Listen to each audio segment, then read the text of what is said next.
Mount and Blade Warband, a continuation of the 12-hour Kingdom Challenge with Voth Battlebeard. If you've been following this challenge, if you've seen the other video I did on it, I've completed about 3 of the 12 hours that I have given myself to make a kingdom.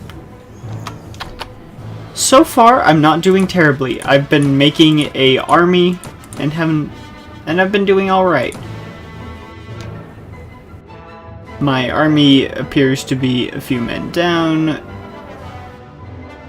but that's not too much of a problem. We're gonna see if we can find a few Sea Raiders to fight, or deserters, that'll do. Major skirmishers.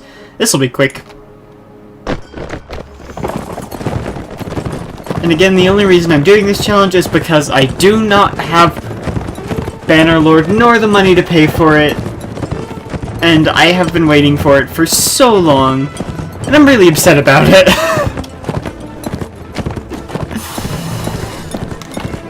No javelins!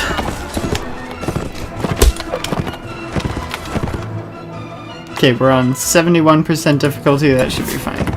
Just making sure I'm not trying to cheat you guys out of a proper challenge, you know? I forgot that my soldiers are just really good, because I have like Swadian knights and stuff, and these are skirmishers. These guys barely even deserve to be in the same battlefield as me. I say as I miss a perfectly easy shot. Voth Battlebeard has won again, this time with no casualties, which is actually pretty rare.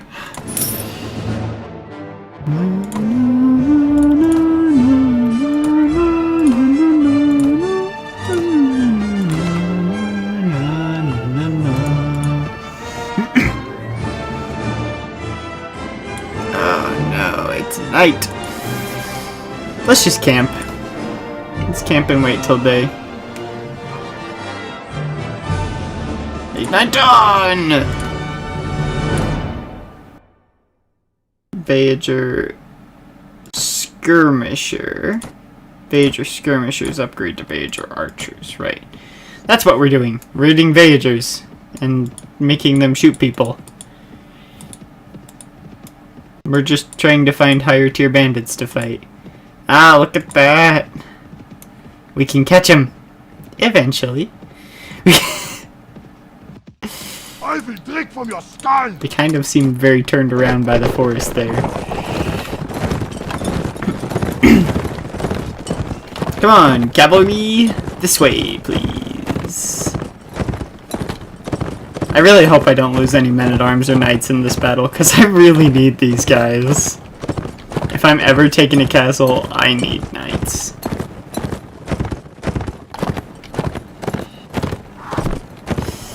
The javelins. The javelins are so dangerous. Charge!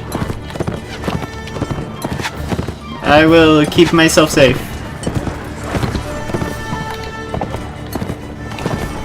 But as is tradition for Voth Battlebeard, I must kill at least one.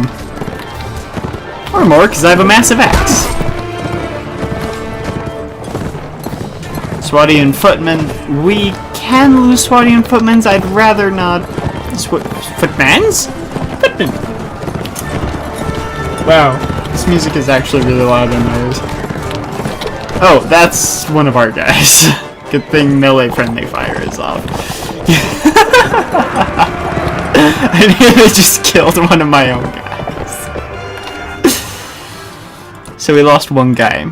That isn't ideal at all, but we can deal with it. And did give us stuff that is worth quite a pretty penny.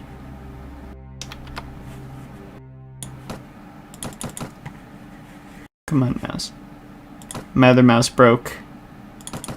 If you didn't see my Conqueror's Blade video about that. So I've been trying to deal with this totally just different mouse, and it really has been messing me up.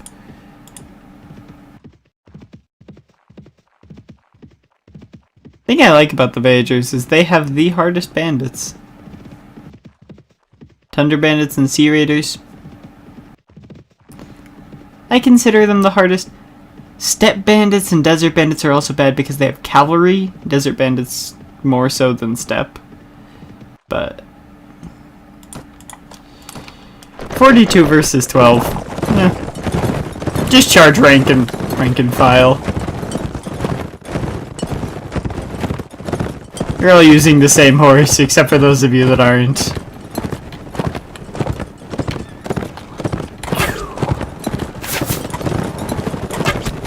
Oh, I hit the horse. Now I have to kill at least one. It is the symbol of Thoth Battlebeard. To never let his troops kill everything, he must always participate in a battle. I got 2 actually. I don't even know how I killed that guy. I just know I did. That was a quick battle.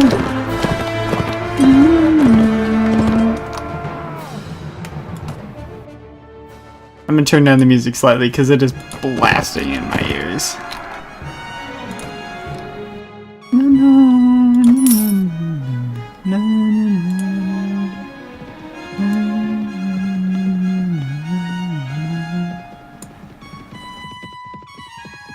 They're so much slower than me. They will never reach these bandits, especially before I do. It's gonna be night before I reach them. Only 13 of them? That's literally... As long as each of you kills one of them, each of you men-at-arms and knights, they will all be dead. But leave one for me, because I have to kill one. It is the symbol. The challenge of Thoth Battlebeard. Oh, I swung way too early on that. I don't actually know if there will be any left. No! No, they're killed! No! Is this gonna be the first battle where I don't actually get a kill? Okay, my men were too good. Which of course is not actually a bad thing.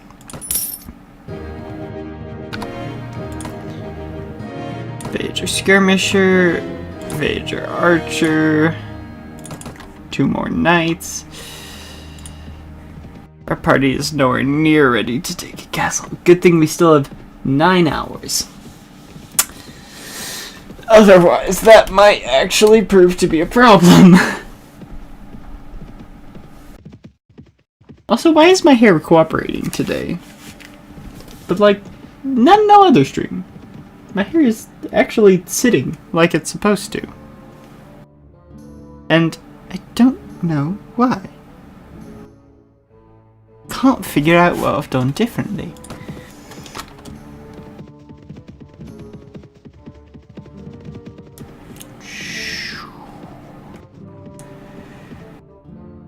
Let's see, this is the tavern. Why did I go to the tavern? Oh, apparently this was a good idea. Sea Raiders, sell. Artiminar, the engineer. We need him if we're going to be sieging a castle. I'm not gonna wait 72 hours and get intercepted by a warband. Artiminar, engineer tier 4.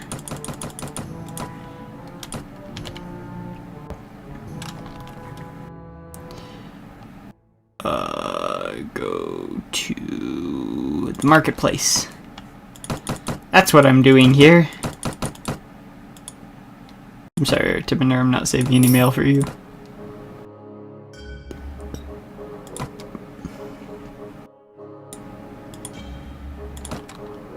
Actually, how much are you guys charging? Could be worse.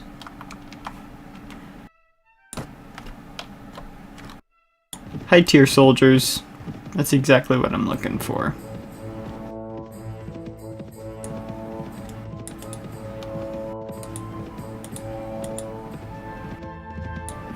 Do we have any quests?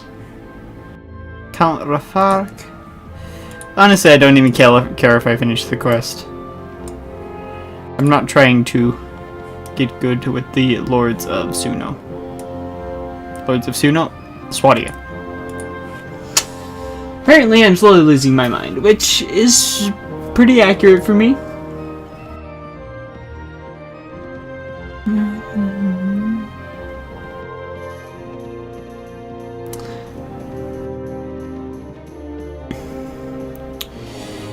I might just get some soldiers and do some more training.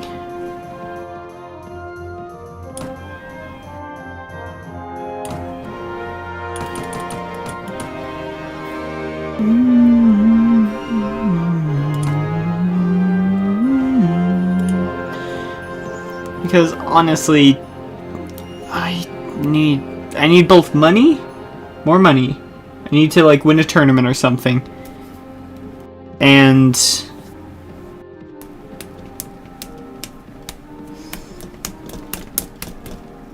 troops! Why was that so hard? That shouldn't have been hard. I can have 61 units. I want to keep a spot or two open in case I see a hero, because heroes are always nice to have given that they don't die. Especially if I find Jedimus. I could greatly use a doctor in my party. Greatly and truly. Dun dun.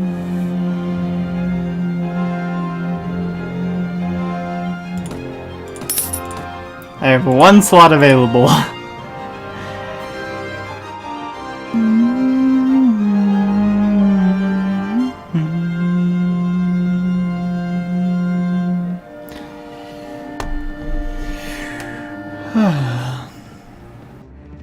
Count Clargus, wait. Count Clargus is the one who asked me to take the message. The Tavern, Mercenary Crossbowman. How much are you charging? Crossbowmen are a good thing to have.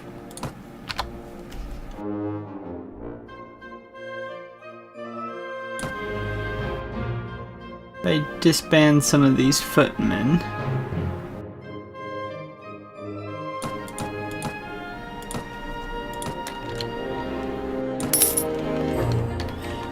Okay, let's go to the arena.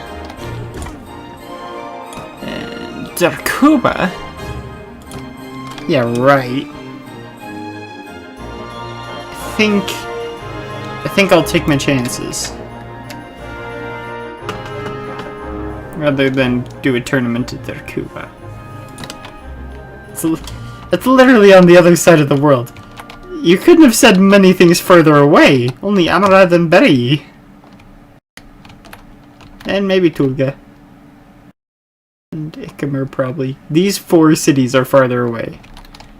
I don't even think Kuden's farther away at this point in Darkuba. It actually probably is. Okay, these 5 cities.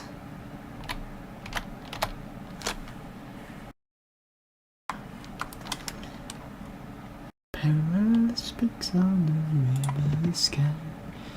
Okay, let's head to Praven, head to the training field. Get some training done.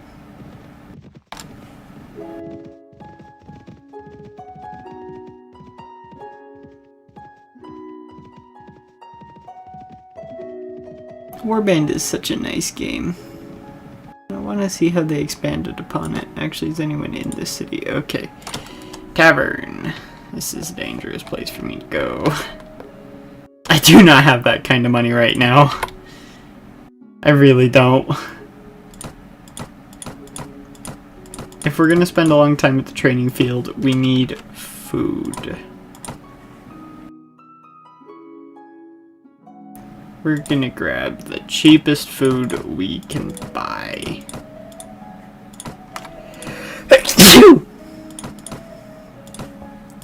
That would be green.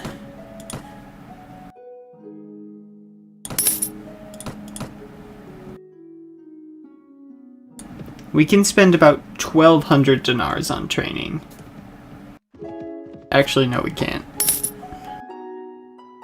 That's why. Unless we make a lot of money real fast. I know what the answer is going to be, but I'm still going to ask about tournaments. Oh, Bravedon.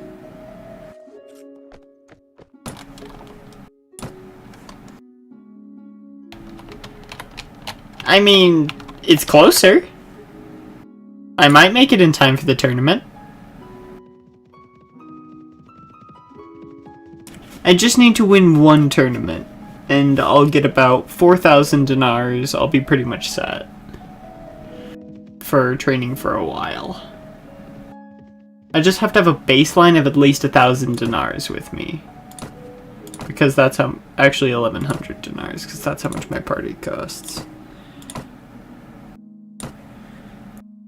Swadian militia, mercenary, crossbowmen, footman, skirmisher. I keep wanting to click veteran, but that's the wrong thing. Can't even see Raven. Over there somewhere. That's not Raven. I can't even see it. I'll either make it there today or tomorrow, so hopefully it's tomorrow. Get some dinars, head to the nearest training field, you know. You know how we do. Die repeatedly at the hands of weaker men. It's just how I roll.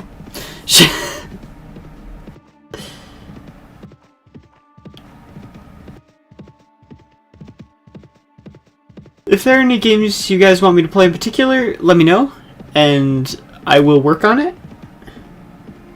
If I have the game, I can definitely stream it. I want to stream more regularly.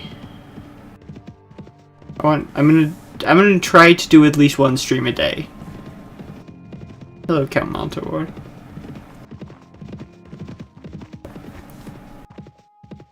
If I can't, then so be it, but I'm gonna try.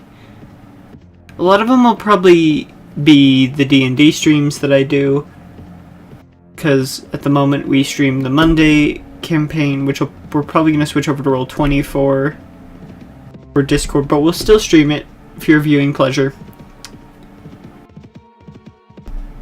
And Friday campaign. Yeah, we don't do Wednesday or Thursday or Saturday. Speaking of Wednesday and Thursday and Saturday, I have D&D those days, so I'll probably be streaming earlier in the day or around noon if I can fix my sleep schedule. But I cannot guarantee that that's possible. Okay, hopefully the tournament is today. If only they told me this sooner, I would have been here so much earlier. A lot of people just got released and defeated. Wait, no. Wait. Tell me I'm not too late.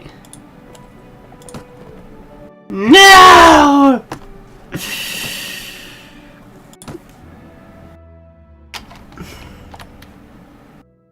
It's literally all the way back the way I came in. It better be tomorrow. Because I really can't afford to be running around chasing tournaments. But I need to complete one. I need to win. I have few other options, really.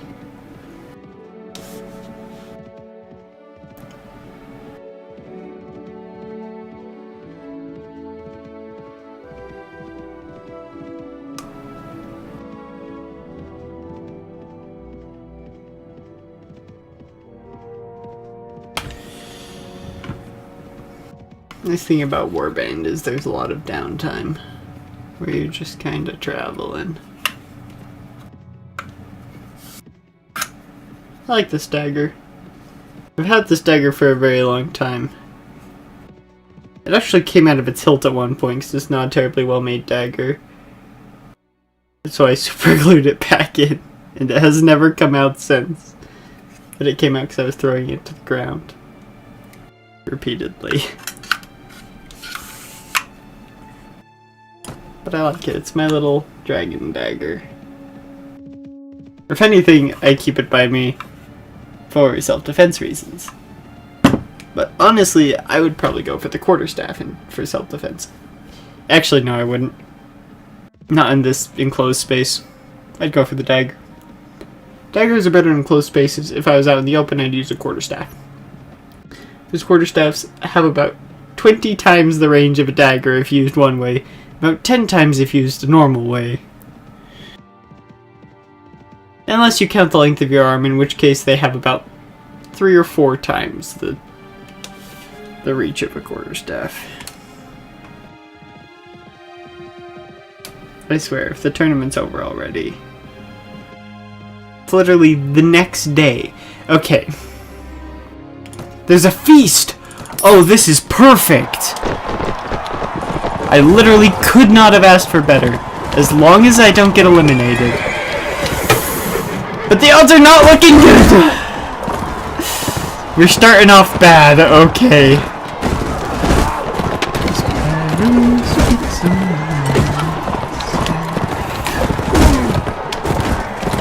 Yeah!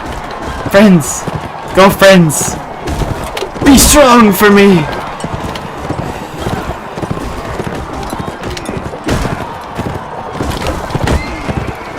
No horse for you.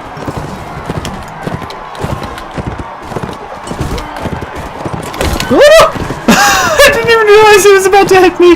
That guy just saved my life! No! My friend! Oh no, it's just 2 yellow guys left. Oh no.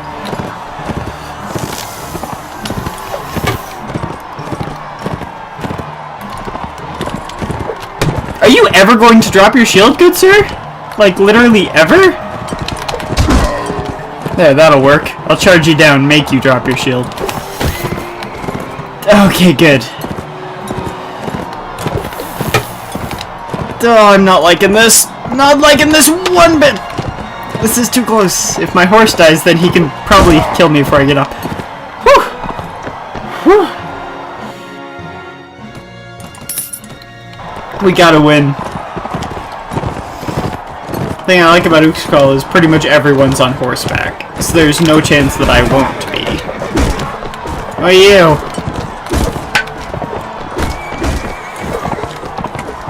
How did I not hit that guy? Ow!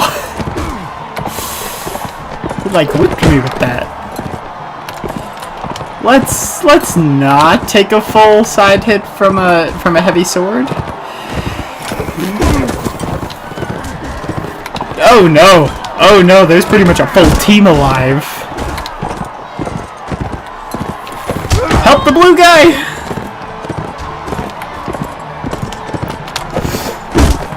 I totally hit them!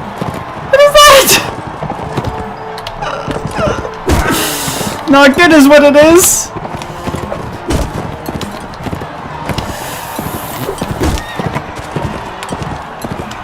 No more horses for you!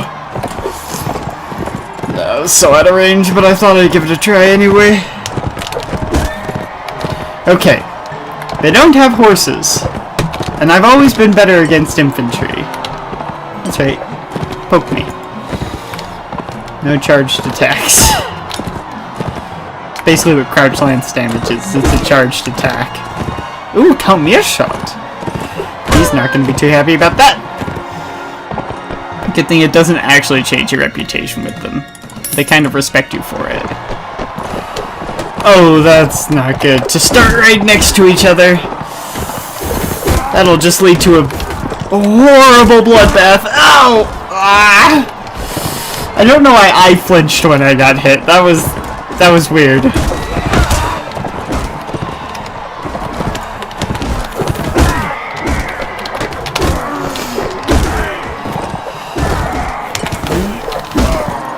No!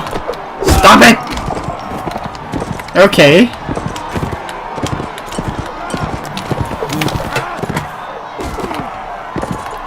Take him down, Legolas!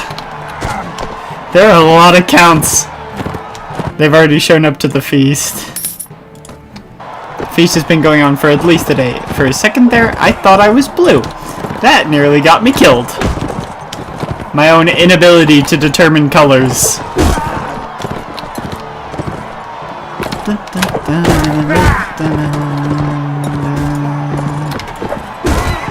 We're not doing bad, except our teammate just went down, so all of a sudden bad things are happening. That was too close. I really need to win. I need to win so bad. No, please, I need the money for my war efforts.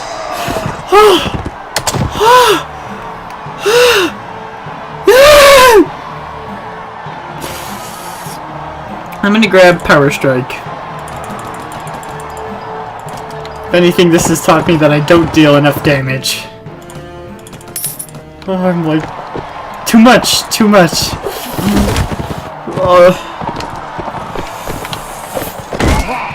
No horse. Only I get horse. The practice horses have 100 hit points. They're easy to kill. Granted, the people usually have half that, but... No blocking. I'll run you down if I have to. I can't win this. That was the king! To be fair, I've seen King Harless killed in hilarious ways in tournaments. Hilariously just terrible ways, unbefitting of a king. That was a whole lot easier than it should have been, that's good. 4,000 dinars.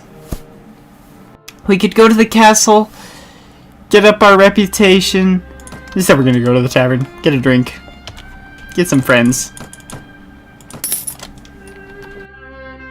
We can hire 62 people now, so... Me and 3 of my mates, mercenary horsemen.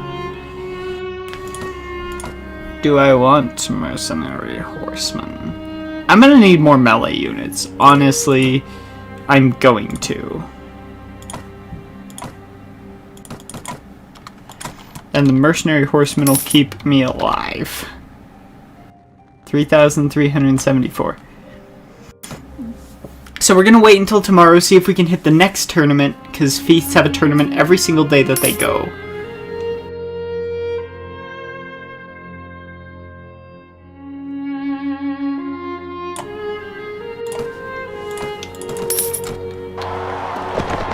Oh my goodness, I should have joined later. I didn't want it to be late enough that they surprise cancel the tournament on me, but this lighting in and of itself might get me killed, and I can't even see what's going on. There's just a mess of colors over here. No, no, no, no, no, no, no, no.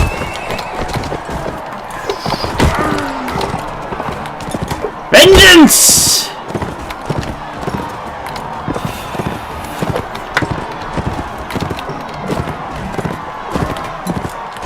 For Colradia! And for the Battlebeards! Apparently there's more than one Battlebeard. It's like a whole clan of us. We want to come to Colradia, but we need a castle first. We could just become vassals, but nope, that is not the Battlebeard way. It's not the... Jeez! Count Cernius! He just took on a 2-to-1 infantry versus cavalry. I mean, cavalry versus infantry. Usually that doesn't go well for the infantry, but he just did it like with no sweat.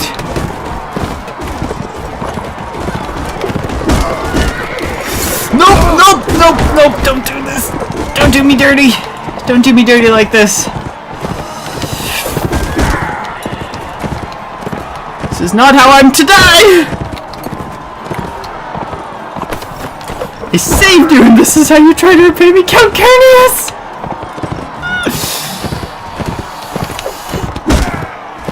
I tried, but I was on the wrong side of the horse. Count Mirshad. It's always fun killing counts. Count Regis is gone. Except Count Regis was on my team, so that's bad. Fight! Oh. That's the king! It's either Dranton or it's the king. I think it might be the king. Great, and I've aggroed the blue guy. Nope, it's the king. Whew. Got him. Hey, sir. How are you? Got this. This tournament shall be ours! Oh no! Camperons! Don't die on me! Okay, we got Rochabarth. Meltor's down. Meltor's gone dark!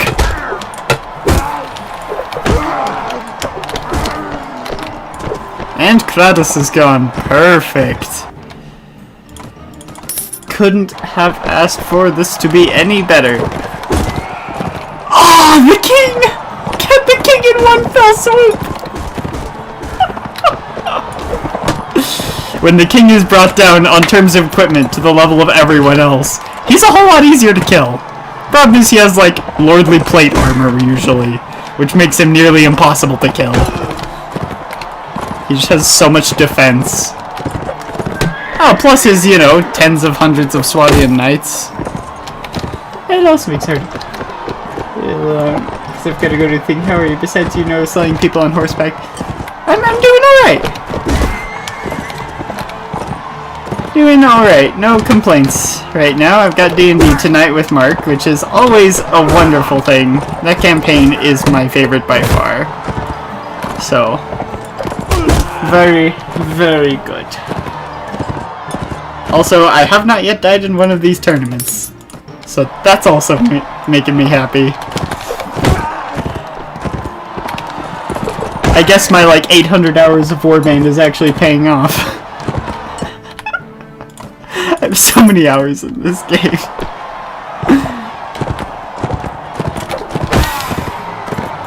$52 damage! That's a rough first hit, buddy. I feel bad for you. There we go. 800 hours. Yeah, I have so many hours in this game. I wonder how many it actually is. I'm gonna check real quick.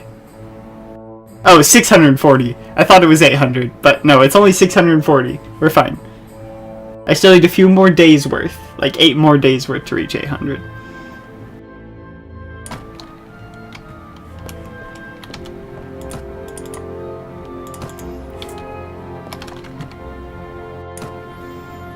Said it once, say it again, Joe Crazy.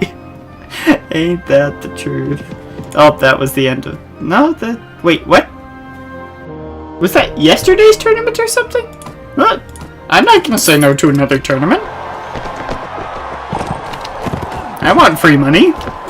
Well, it's not free. I have to work pretty hard for it, actually. Nope, no killing. Okay, good. Still... We're fine!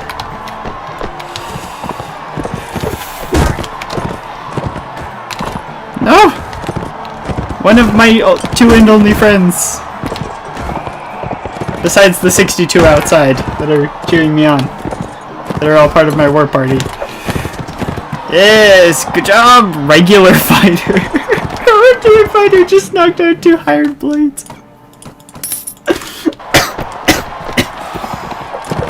Disparities in the level system come forth when the regular fighters are actually the most powerful. Other than some of the top tier melee units of the mercenaries. You're gonna win and do the kingdom stuff in 12 hours?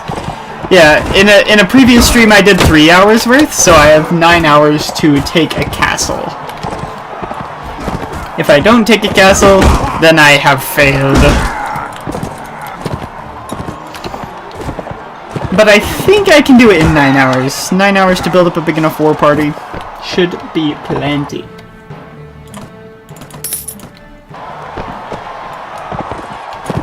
Nope. No, I didn't even hit that guy's horse. Or you. You're my kill.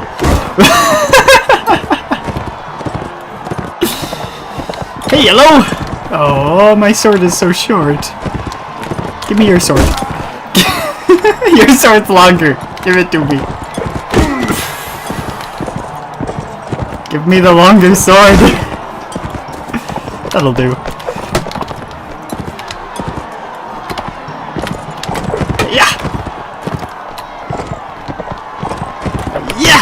Can you stop blocking?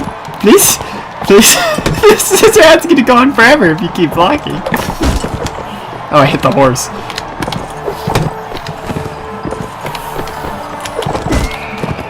I hit the horse again. Okay. At least now I can stop him from blocking.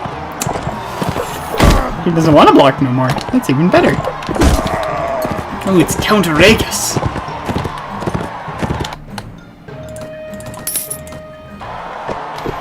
Okay, there should be 3 rounds left of this tournament.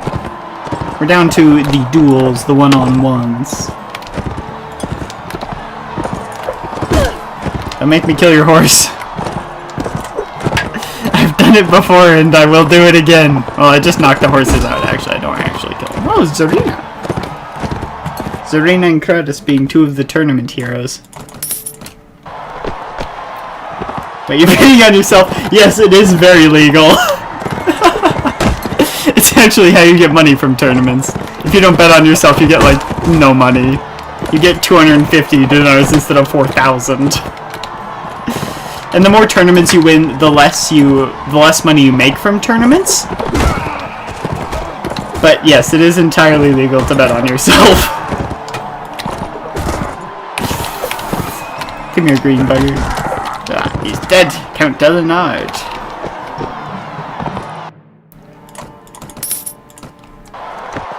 Here we go. For all the marbles. Ooh, that was a good first hit.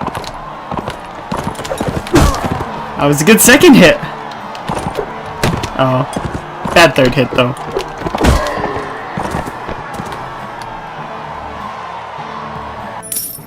See, now I only earn $14.45 because I've won 2 tournaments in a row.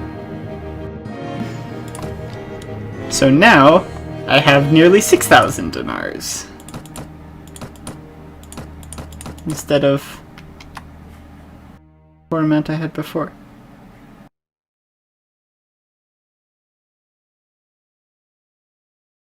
Why is everyone here except the one person I need to deliver a thing to?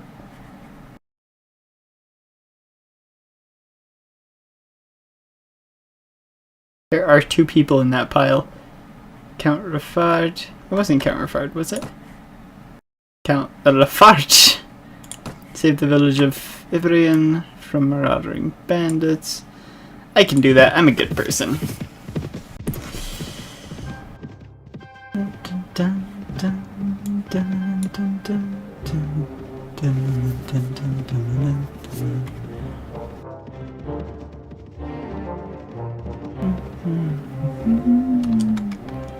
Yeah, and especially the more tournaments you win in a single city, you lose a lot of money. Basically, yeah. You can't just farm a single city for tournaments. It really doesn't work. Oh, I nearly hit a friendly troop with that. No! Dang it! I just hit a friendly troop. Okay, the farmer got knocked out. That's okay. I don't need the farmer later. The farmer can recover. Farmer killed. Okay, that is, again, still fine, as morbid as that sounds. I don't need the farmers. I need my men. The farmers are not my men. Even though I can tell them what to do. Oh my goodness. I need a masterwork bow. Those things are perfectly accurate.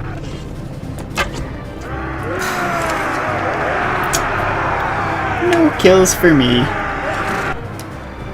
2 wounded. That's not bad. You know what? You take it.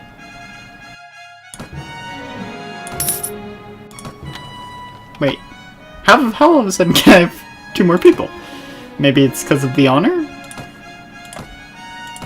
Oh, I leveled up during the tournament, right? I do remember. Gotta go. Okay. Talk to you later. Love you.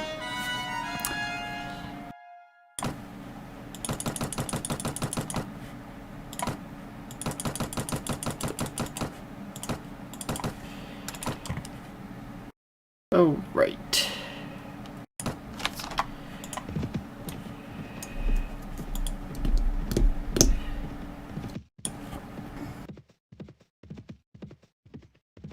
Okay, so we're 40 minutes into this hour, and I feel like we've done pretty well.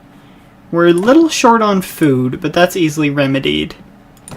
We have nearly 6,000 dinars, and our party only costs 1381.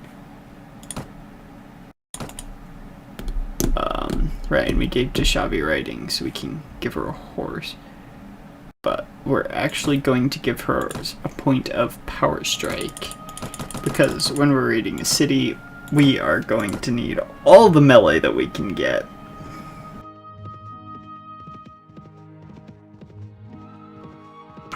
Hopefully we can find a castle with nearly as many people as I'll be commanding.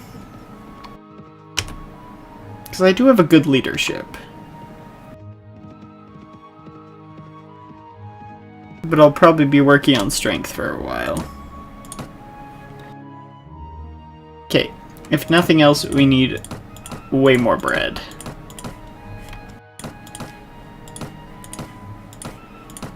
And probably some grain. Food variety is always a good thing in this game, but sometimes you have to go for quantity. We'll grab like some sausages. They can have sausages with their apples and bread.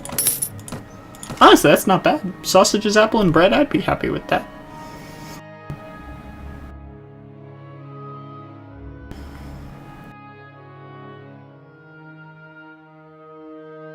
I'm trying to decide which training field I want to go to. If I was at that one before, which I think I was, I want to go to this one. Sometimes it's nice to do it in a different training field. Get a little bit of a different setup. I might have been at that one before, but so be it.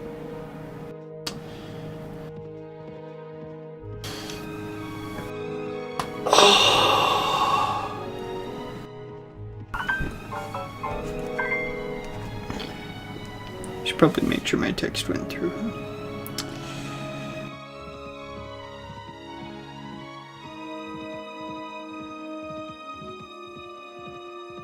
It did not.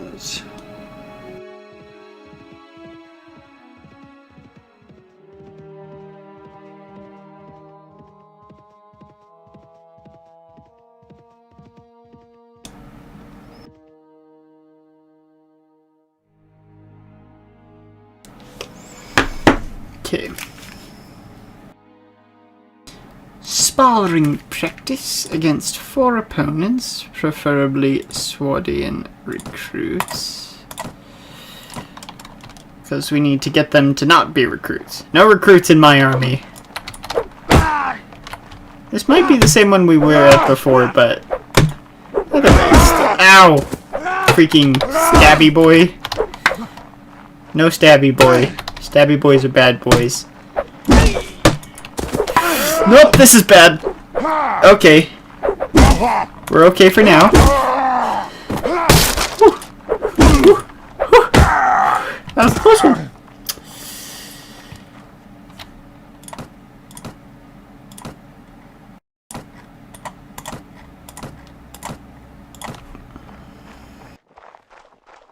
Okay. The battlefield probably extends a lot further this way than it does back. So we want to be driving them this way. No! You will not be stabbing me! No! The stabby boys got to me. So if I look at night and then just scroll down repeatedly, I can hit recruit.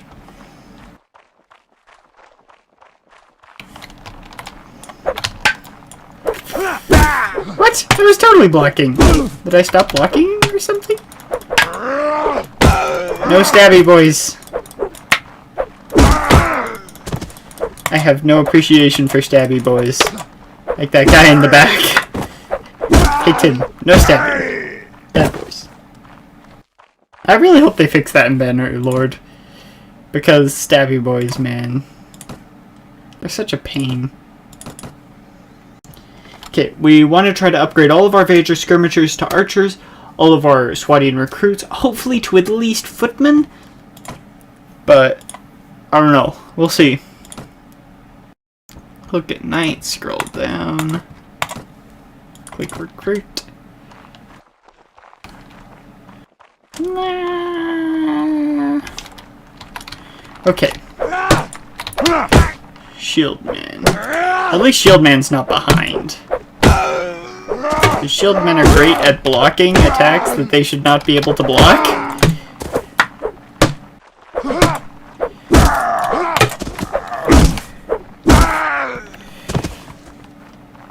Alright.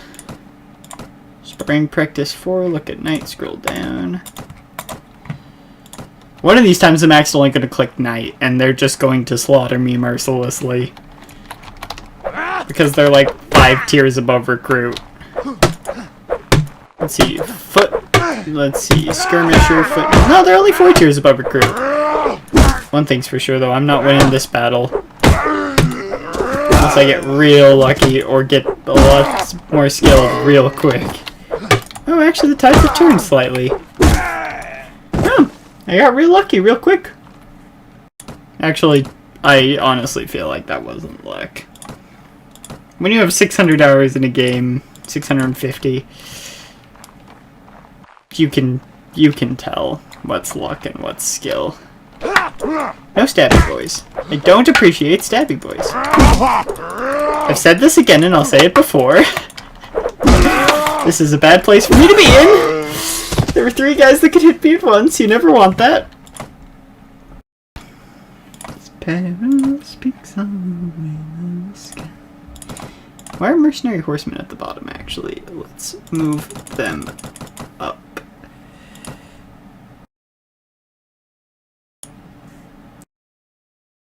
Sparring Practice 4. But now the recruits are going to be in a different place. Oh, I still have to look at night, though. Okay. Oh no, now it's nighttime. I don't like fighting in the dark. Makes things harder to distinguish different attacks. Hello, shield boy. Polearms are usually nice for their extended reach, but in sparring, that honestly doesn't help you out that much. Because unless you have a really high athletics, the people you're fighting will be right on your tail. And Voth Battlebeard has a terrible athletics score. I've made characters specifically to build their athletics before, and it honestly usually works pretty well. So from what I've found, you either want to be a good cavalry person, a really powerful archer, or you want to be fast. Dealing lots of damage is good, but I've found that that's best if you are on horseback, because then you get a really high speed bonus. So you end up dealing about 100, 112 damage a hit if you have a good weapon and good points of power strike.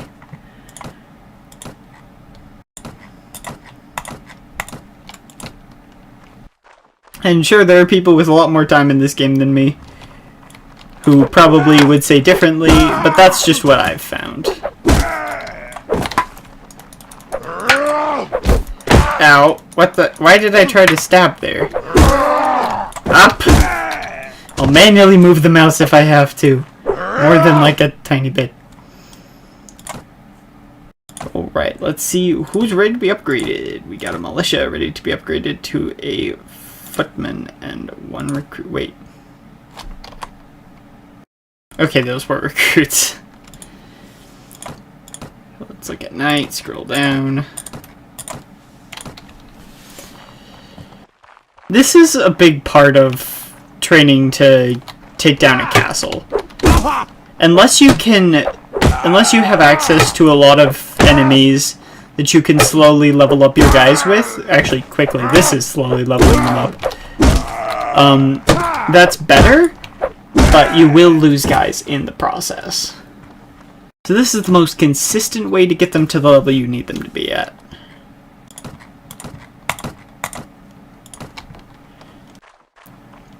Is just by continually sparring. The more people you have in each sparring session, the more XP they get. So even if you're not confident with your abilities, having more people is better. But don't be afraid to have 3 people in a sparring session, or even 2 if you really don't feel confident in your melee abilities. I usually do 4 because I can usually take on 4 quite easily. I just clicked on night, didn't I? Nope, we're good. it made a sound of 2 clicks happening real quick. Not my mouse, the game did, so it kind of threw me for a loop there, actually. That guy's gonna be a stabby boy if I don't kill this guy. See? Told ya. Don't put down your shield when someone is charging at you. That is the first thing you must learn. You leave your shield up, you let them hit your shield.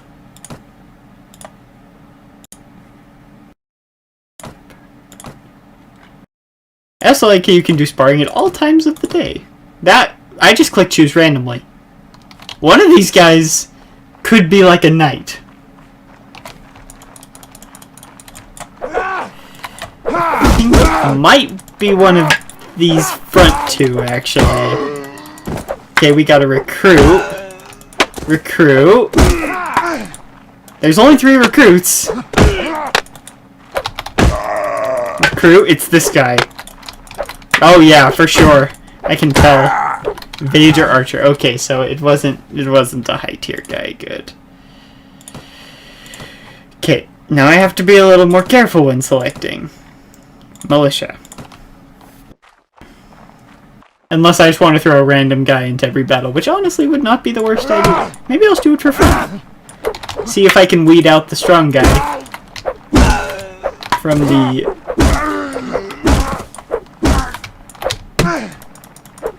So I've killed 2 recruits. 3 recruits. Oh right, it's always going to be the guy at the back because that's how they spawn. It wasn't... Yeah. You know what? Just for fun, I am actually going to throw in a random guy every time. Just to give it a little bit of excitement, you know? Sometimes you need some excitement in your life, especially when you're repeatedly fighting like the same 4 entities in a game like Warband. So it'll always be the guy in the back, always the last guy I fight if I keep going in this direction. Skirmisher. Okay, easy guys to kill.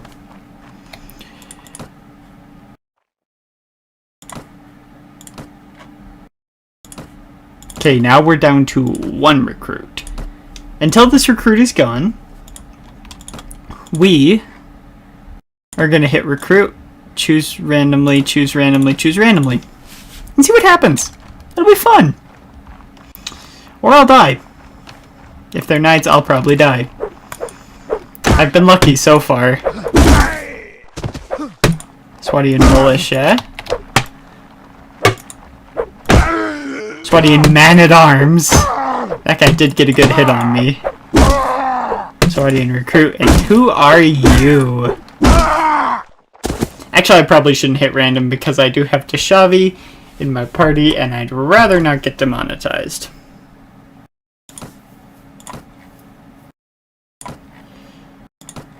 Actually, to be fair, almost all my videos are demonetized anyway, because I don't care about monetization right now. If I get to the point where I'm monetized, then I will start caring.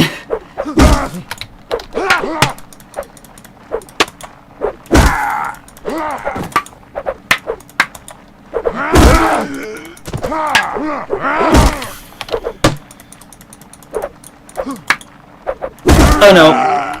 Oh, I saw that coming, but I couldn't stop it.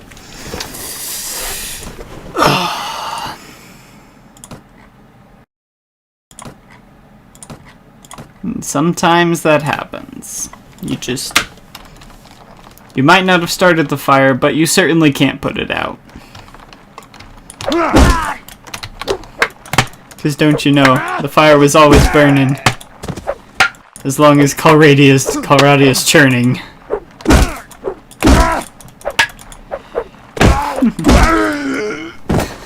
Swadia Rodok Sarina Sultanate.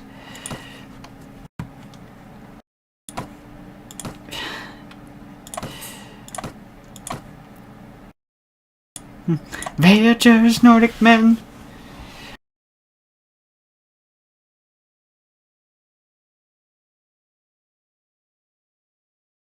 I've hit all the kingdoms, haven't I? Bandits coming back again.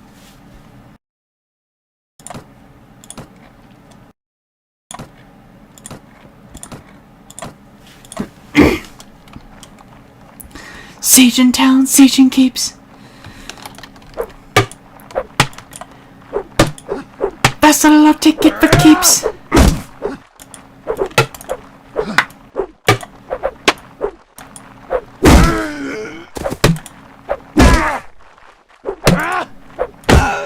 I was ruled overall in the game I played before.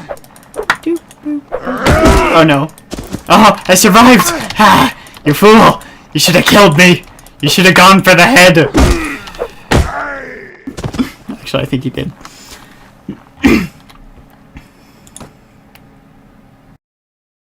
Sea Raiders, chainmail. I'm running out of things!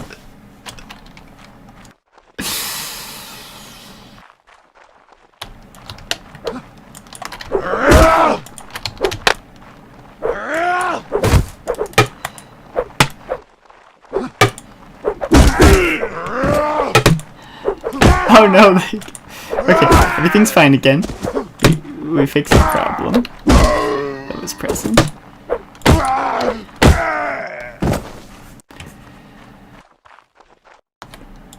Randomized model guys.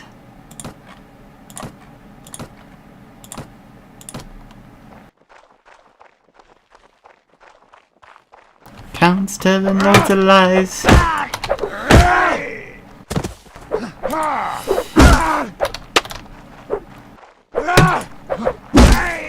Pole short swords. Bigger weapons, better, more. I don't know what I'm saying. Yes, we trained them up,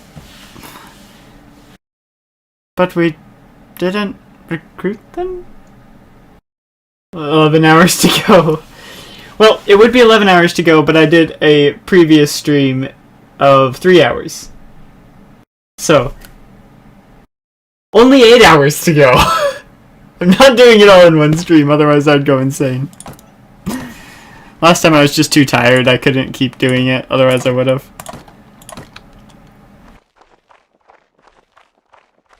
And honestly, a good portion of it's probably going to be just going to tournaments to get money and then training up my troops. Because I need a good army if I'm gonna even try to take a castle. I'm gonna need men I trust beside me. Strong men.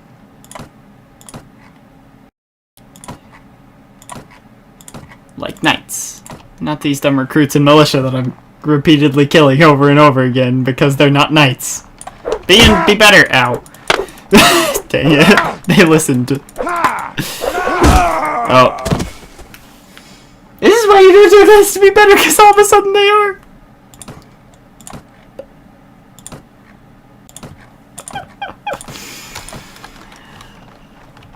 Alright. Let's try that again. That went real bad. With how many shields are shattered during like practices, I wonder how many shields the sparring master actually has. Like, does he just have a big stack of shields? Like as tall as a mountain? Does he order them on Amazon Prime? Well, come on, mouse. Work with me here. Okay, we're out of Swadian recruits. This is good. Now we can just start training militia. Because we want them all to be at least footmen, preferably much better than footmen. But we don't always get that luxury of picking. Actually, to be fair, we are training them, so yes, we do get that luxury.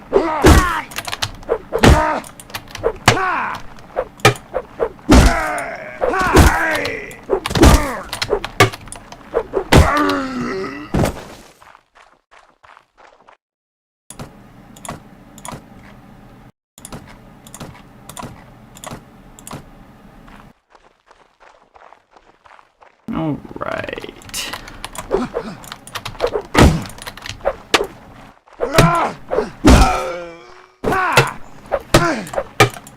Who knows, maybe castles are a lot easier to siege in Bannerlord because people won't be able to stand inside each other. That's That's partially what makes sparring in Castle Sieges so different, is that the NPCs can partially stand inside each other and stab through each other. They don't count as full entities and don't have the same hitbox as the player. That's at least that's my guess. I'm not entirely certain, but that would be my guess as to why it happens. Being a warband veteran. Oh, I thought I killed 2 people already. I guess one of them survived. Oh, nope, I saw it coming, but I couldn't stop it. Once again. At least I don't lose anything from losing. I just lose a bit of time. I'll have to buy more food, but that's not a big problem.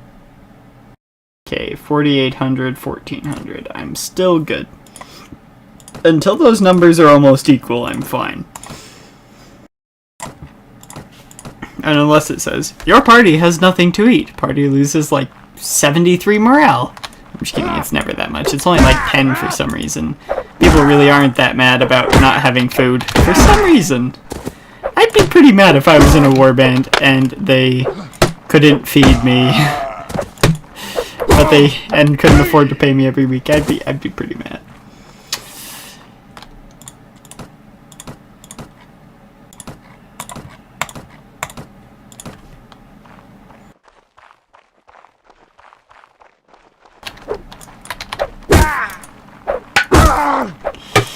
This is bad. That guy's a stabby boy. Nope, nope. I couldn't block in time.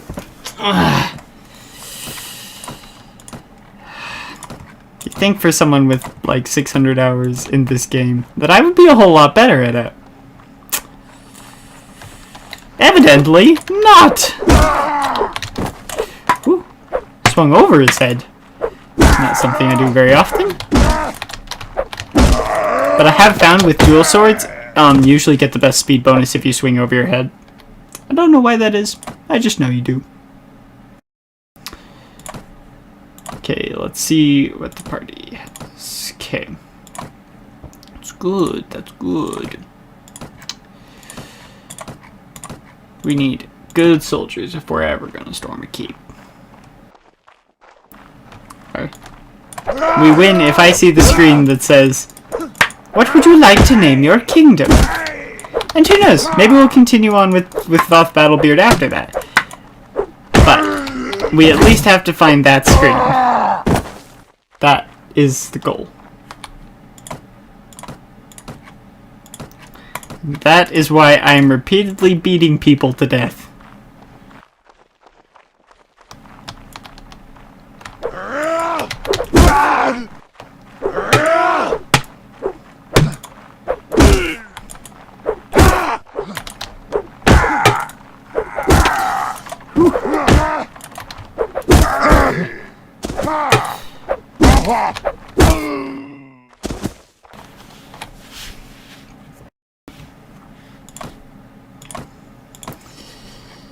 And if anyone's curious, the reason I always back up when fighting is because if you get surrounded, you're gonna die. You're gonna die. There's nothing you can do. Even a shield won't stop you if you're surrounded. Granted, a shield would be your best hope if you're surrounded, but the shield only blocks from one direction. So I'd rather fight them one at a time in this kind of line-like formation than be surrounded, or have to fight multiple people at once, because again, you have the problem of not being able to block them. Come on, mouse. Free yourself from your own embrace. It's more like grasp than embrace.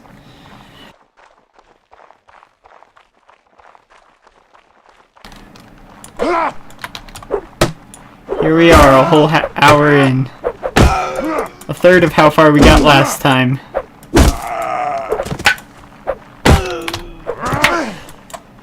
Oh, that was literally the worst attack I could have chosen. That's what happens when you don't purposefully do your attacks.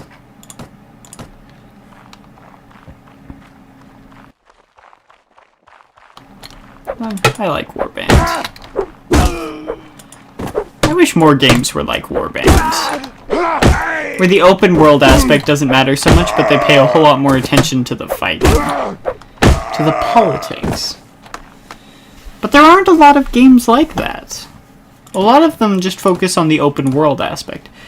That is why I like Conqueror's Blade, is because, like Warband, it has the overhead map where you can just kind of see your party and wander around on. And you can see the enemies and you can go and start a battle with them, instead of all of a sudden epic music playing and you not having any idea where your foe is. Like Oblivion. But then you find out your foe is just a mud crab and it's really not that bad of a fight. Granted, I do love Oblivion. Don't get me wrong here. Oblivion is an amazing game, but sometimes that music gives me a lot more anxiety than it should. Literally just a mud crab. Either that or is your worst nightmare. There's only a few options of what it could be. That was lucky that I released before him. I think combat speed is on normal. Yeah.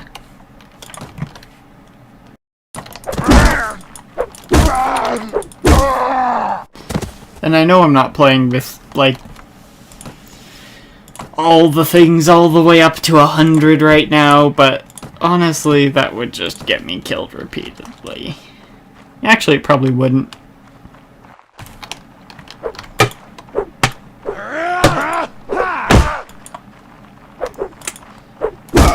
But it would still be at least a little obnoxious. And honestly, everything is on the average, except for lance control, because I hate lance control. It's probably the most obnoxious thing to me. So I just leave that on automatic, but...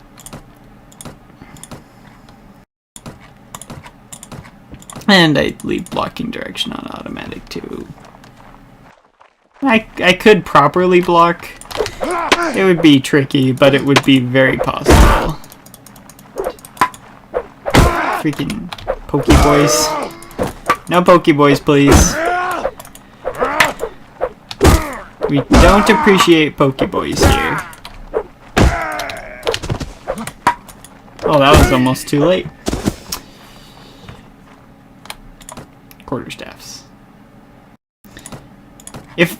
If I had to fight in real life and had my choice of any weapon, I would probably choose a spear or a glaive due to its range and its more dex-based than strength. Spears do still require a lot of strength, but in general, they're like a whip. It's the speed of the tip of the whip that does damage, not how fast you make the whip go. The speed of the tip of the whip, the crack is a sonic boom. And the longer a weapon is, the easier it is to make the tip go faster. So, honestly, I would probably use a spear. Keep people out of your keep yourself out of others' range while still being in their range.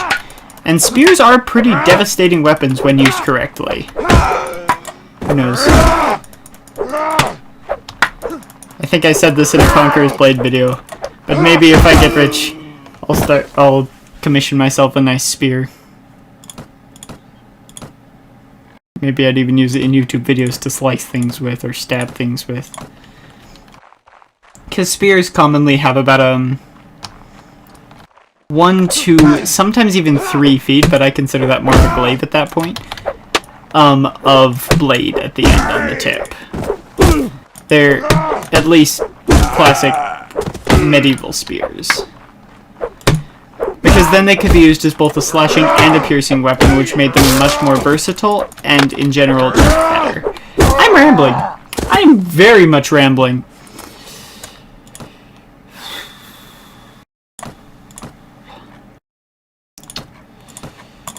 Jeez, I started rambling about spears. Good glory. What? He had a shorter range than me!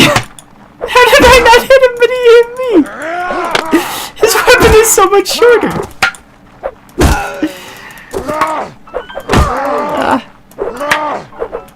Nope, I saw that coming. Ah.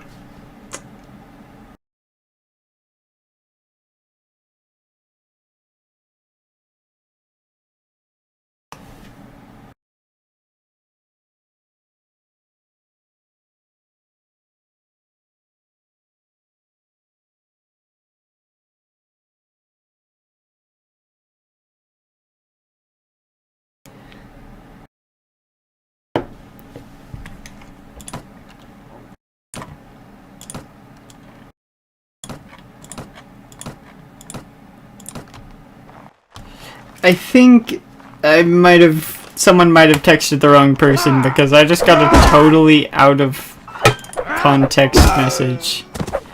It might be the right person, and they might have just explained it in that other text that they just barely sent. But it seemed very out of context. So...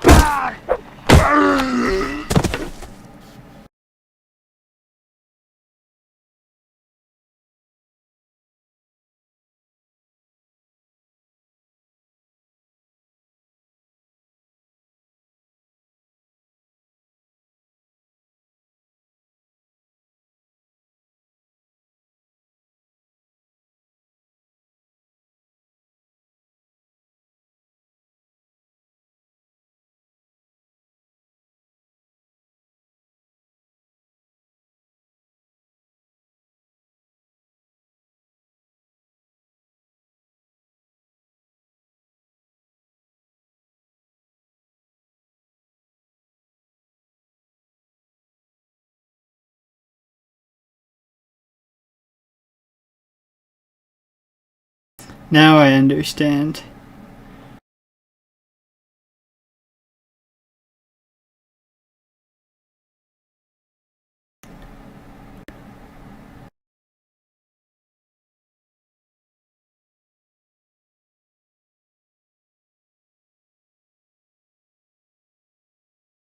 They were talking about changing D&D from yesterday to tonight because we weren't able to do it yesterday due to Zach having a headache.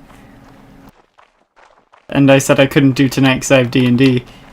And they thought that it would be Andrew's last session, but it wouldn't be because he doesn't leave until after the next one anymore. He changed his flight, so...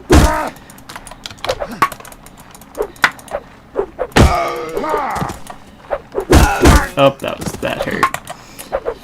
No! Curse fast weapons.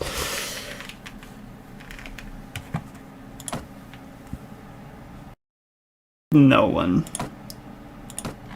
Oh, I did not do well that last run.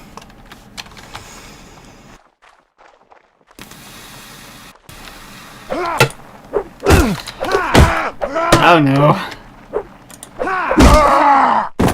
He just hit me through his friend. He was totally and perfectly behind his friend. No, not horseback practice, sparring practice. If I can't hit through my friends, they shouldn't be able to hit through theirs.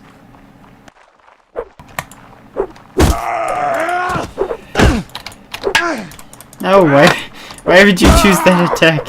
Actually, it's because I didn't move the mouse. Or I moved the mouse forward. Stop doing that! I'll move it back if I have to. The only problem is moving it back makes me look up.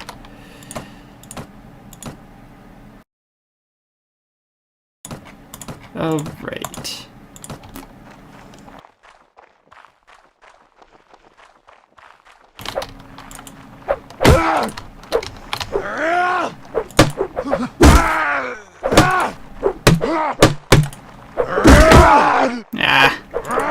Pushed him behind him. I was hoping that wouldn't happen. But so are the ways of Warband. Oh, that hurt. I'm okay. I'm still okay.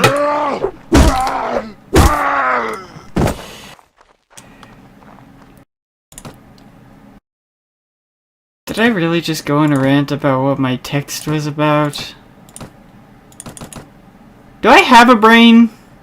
Do I? I just don't care what my text was about. I think I've lost brain. Brain must be found. If someone finds my brain, please post it to me.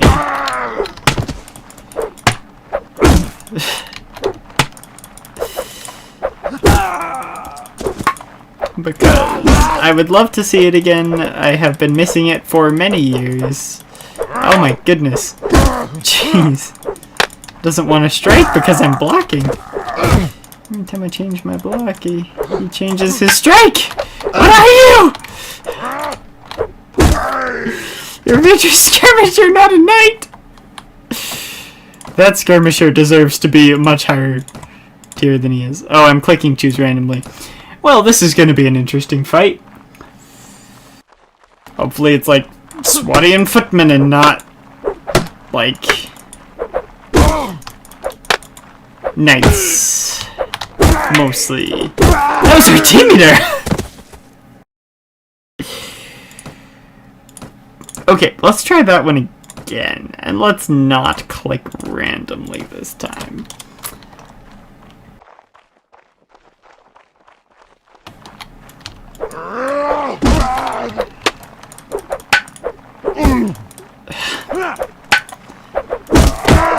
And I don't take the cares to properly make my attacks do what I want them to do. Sometimes they do what I don't want them to do. Ooh, blocked that just barely in time. No! Ah! I clicked to block. You got to experience. I'm fighting like skirmishers. They're only like tier 2 units. I guess if you count bandits as tier 1 looters, and then bandits, and then recruits, and then militia, they're tier 4 units.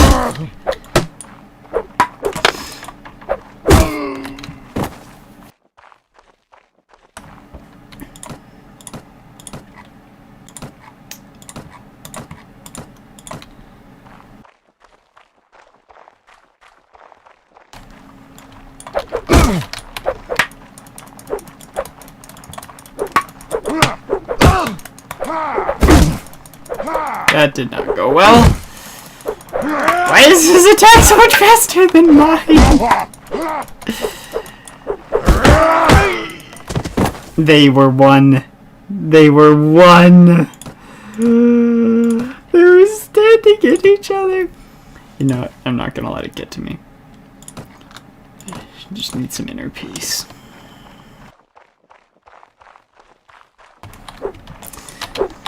I'm gonna tell you all a story.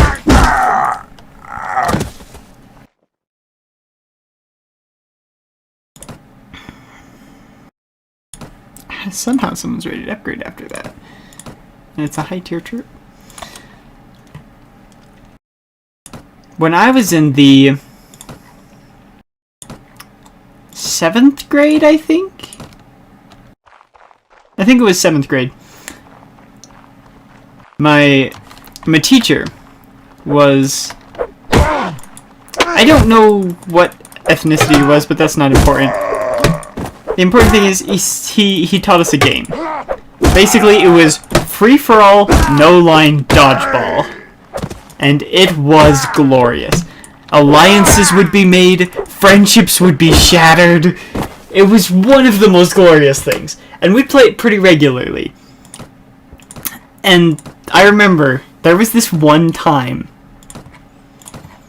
when everyone wanted to kill me. Everyone was in an alliance except me.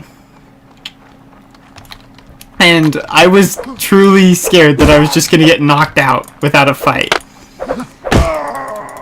And I apparently that day didn't realize that I had gone to the Matrix. So there were a lot of people that were terribly accurate with the dodgeballs and could basically take out anyone they wanted. And I should mention, I was taking Kung Fu at the time. So I was moving around, going between kung fu stances, and whenever someone threw a ball at me, I dodged.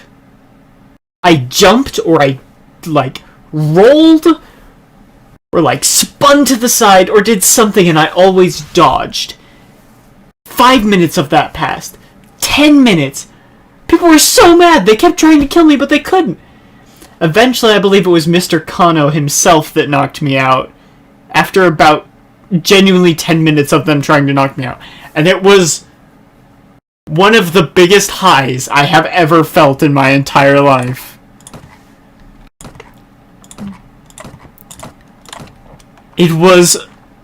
That was one of the best days of middle school.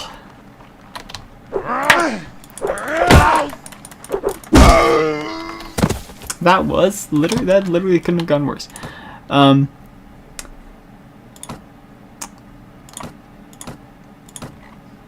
But that was my favorite.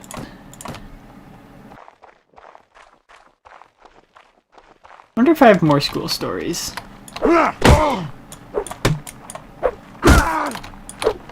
I do, actually. A few years after I went to Timp, I might have just doxed myself, but so be it. I've doxed myself so many times. I've probably said my address on screen more than 3 times.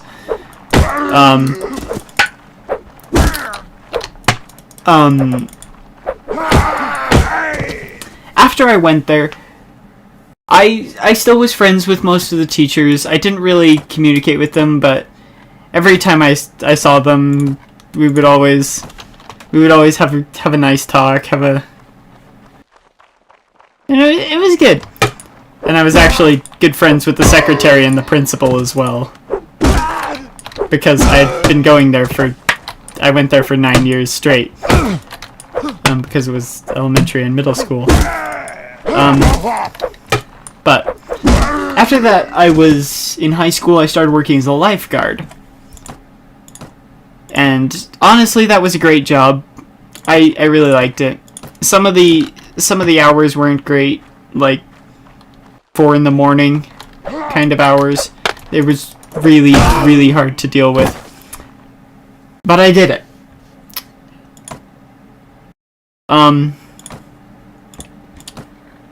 Lifeguards have terrible hours. There's one thing you should take from the story, is that lifeguards literally have terrible hours and have to be there about 4 in the morning. Pretty much every day. At least 2 lifeguards. For most places. If you have an early swim, they have to be there a few hours before that. But moral of the story.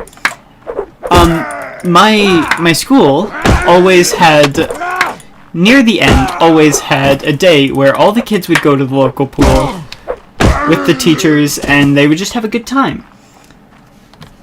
And when I was a lifeguard, I ended up working that day. So, and I didn't even specifically ask to work that day. I found out that I was working it. And at the same time that they were coming in, I was so happy. Because those days were actually before the pool opened officially to the public. So it was like in May as opposed to June. Anyway. So I was working that day. I got to see, like, all my teachers and everything come in with their students, and it was amazing. Like, some of those teachers, man, really, really great people. I don't even think I had one. I don't think I ever had a teacher at Timp that I didn't like.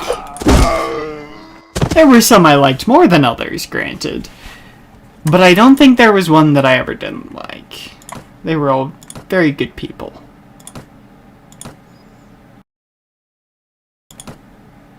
And I doubt any of them will ever see this, but they were good people. And if you do see this, and you were one of my teachers in elementary school, then I'm curious as to why you're watching videos like this on YouTube. But hello. You're an amazing person. Don't forget it.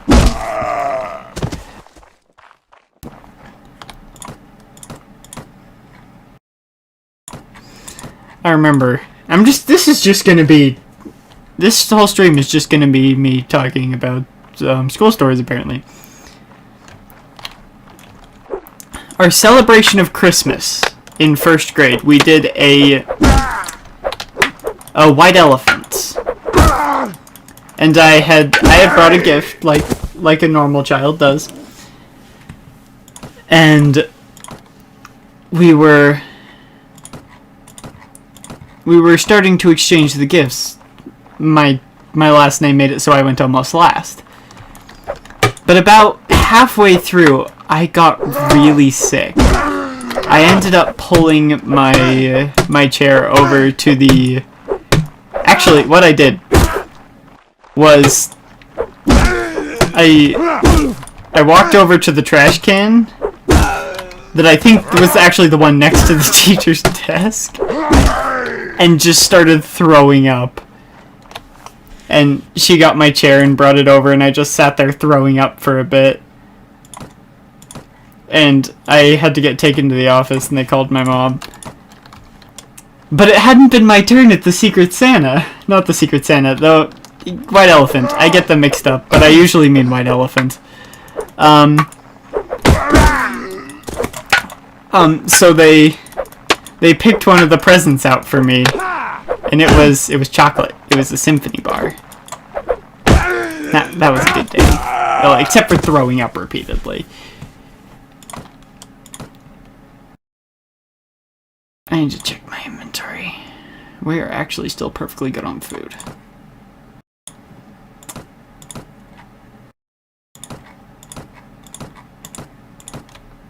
And I can remember the names of all of my teachers in elementary school and middle school, except for one.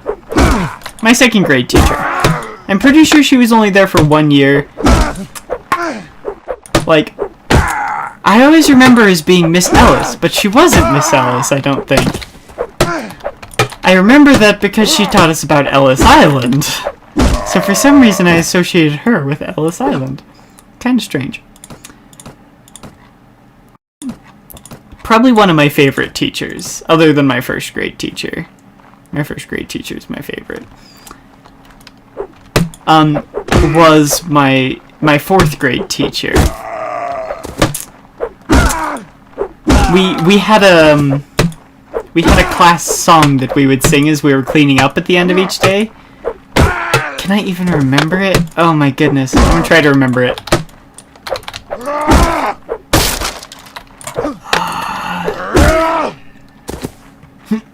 How did it start?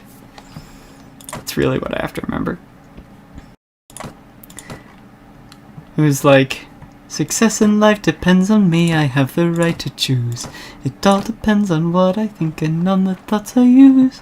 Life is filled with obstacles I can overcome. With the proper attitude I'll conquer everyone. I can because I think I can. I will do it, you will see. This world is filled with challenges and opportunity. I can because I think I can. It's my attitude, you see, that determines my success and what I want to be. We would sing that at the end of like every day. I would end up singing it at recess too, but I was also the nerdy kid who sat against the wall reading a book during recess and had no friends. Okay, I actually had a few friends in elementary school, but... And some of them ended up going to the same high school as me.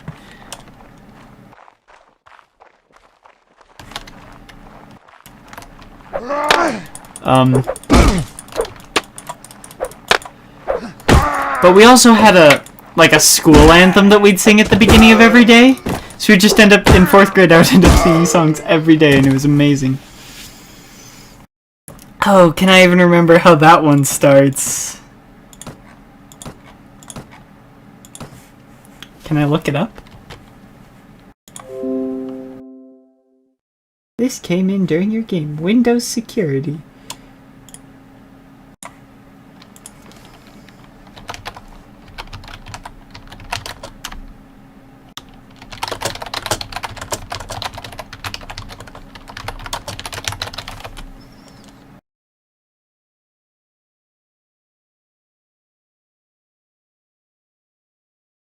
I want to see if I can find it. Give me 1 second of Googling.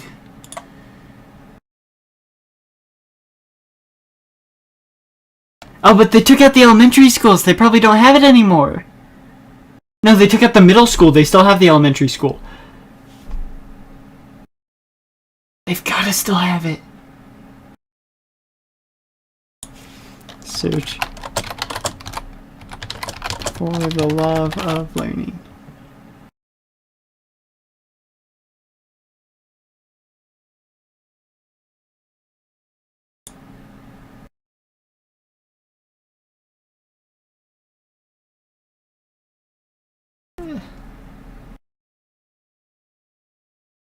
No, they don't have it on their website.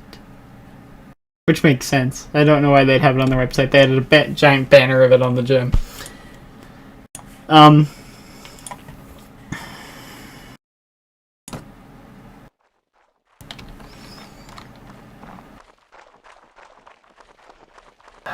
That was the chorus. That was the second verse. Dear brain, please remember the first verse. To gain an education, that's why we come to school. We'll do our best and help each other, that's the rule.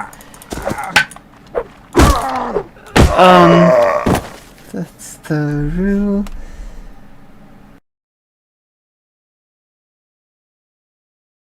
Ah! I need Sarah back. Maybe she can remember it.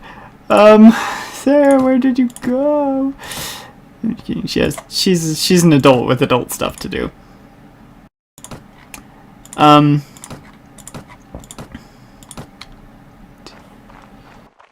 Do our best and help each other, that's the rule. Da, da, da, da, da, da, da, da, da,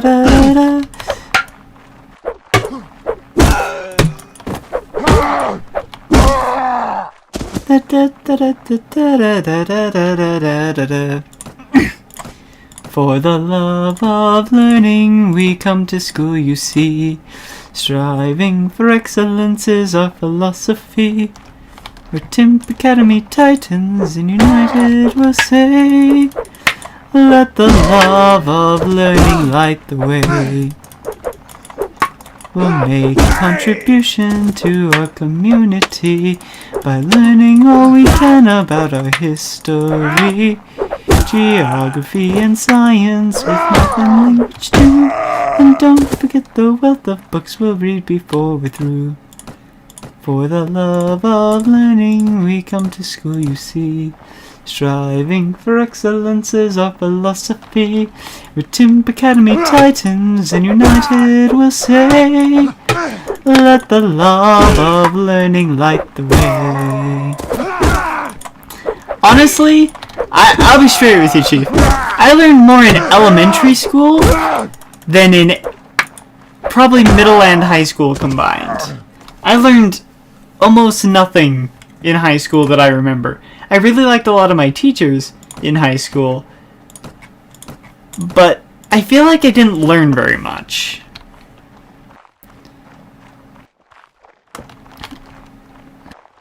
I actually I'm less effective with Word now. And in middle school, we had like this after school stuff that I can't remember what it was called. But Mr. Chapman, the art teacher, he did this thing. He did this like after school class about computers. And I really liked computers. I like to play on computers. So I figured I'd take it. So I would I would go in. I learned in like elementary, or I think it was elementary school, in like 4th or 5th grade, how to install an operating system and build a computer. I can't remember how to do any of that. They taught us how to install an OS on a blank computer in elementary school. They taught us how to sew. I genuinely learned more life skills in elementary school than in middle and high school combined. Not to mention more information. I feel like high school was at least partially a waste of time. Mostly because I was depressed for the whole time. But that's besides the point. Because in high school, they have you repeat the same things. Read this book, analyze it. Read this book, analyze it. Do this thing, do this thing. To be fair, in high school, I did learn how to edit videos. But I learned how to do it in Photoshop, and I don't have Photoshop, so... That's why my video editing is a little weird, because I don't know where all the tools in my software are. And I did learn like how to edit pictures and things. I learned more in that computer class than in pretty much any other class in elementary school. In high school. But yeah, learned so much in elementary school. And honestly, I remember the stuff from elementary school. Let me hit you! I think the guy two guys behind is actually blocking my attacks. But yeah, I definitely learned a whole lot more in elementary school that is relevant to today's situation than I did in high school.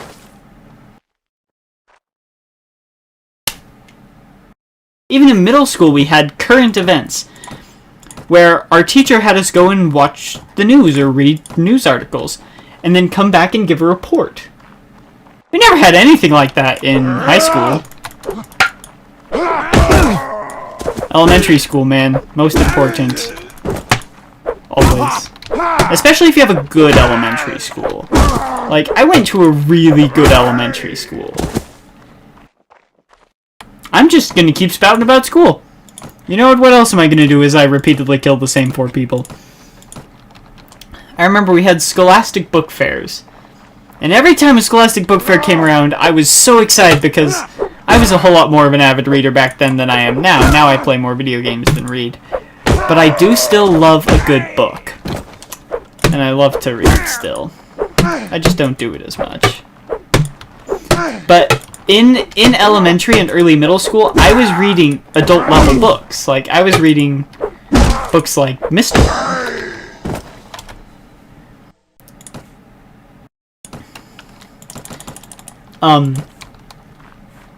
And my mom would usually volunteer at the Scholastic Book Fair.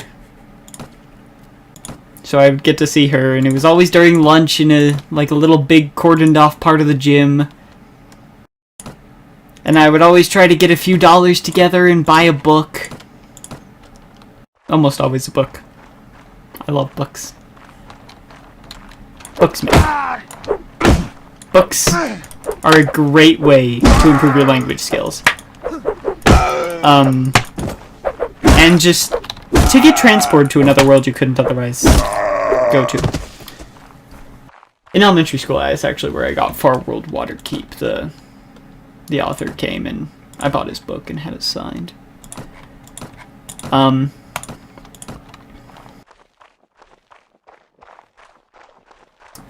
other than that, there was this, we would get book orders before the book fair. So we could either order books beforehand, or so we would know what was in the book fair when it came round. And I remember in middle school, there was this one time that they passed out the book orders. In middle school, we didn't go to the book fair, but we still got the book orders. We could go to the book fair if we wanted, but rarely did. We didn't go as like a class like we did in elementary school.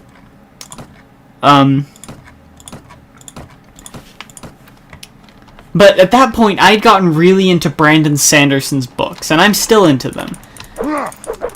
And I had been reading a lot of his adult novels, and Steelheart had just been released. And I loved that book. I was really into that sort of stuff back then. Now I'm more into really, really heavy fantasy.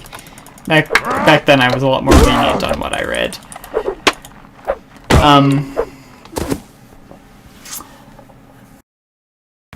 But I remember, I was sitting in class, reading Steelheart. In elementary and middle school, they didn't get mad at you for reading a book in class, but at high school they did, even though half the assignments were to read books. I don't get it. I don't get it. You should encourage people to read books. Books are good for you. Honestly, my English teachers were the only ones who didn't get mad at me for reading books in class, which makes sense. If your English teacher is getting mad at you for reading a book, then they have a problem. Because they should be encouraging you to read books. Unless it's to the point where you're distracting others. That's my philosophy on the matter. But of course I'm not a teacher. But I was sitting there in class, reading Steelheart, just looking through it as they passed out the book orders. And Steelheart had come out about 2 days prior. I'd actually gotten picked up early from Kung Fu to read it. Yeah, I did a lot of Kung Fu as a kid. Pretty much my entire middle school and half of my high school years. I've done 5 or 6 years of Kung Fu. At least. I've done a lot of Kung Fu. So I feel like I'm competent to defend myself. But it's a good exercise, Kung Fu. It's real fun.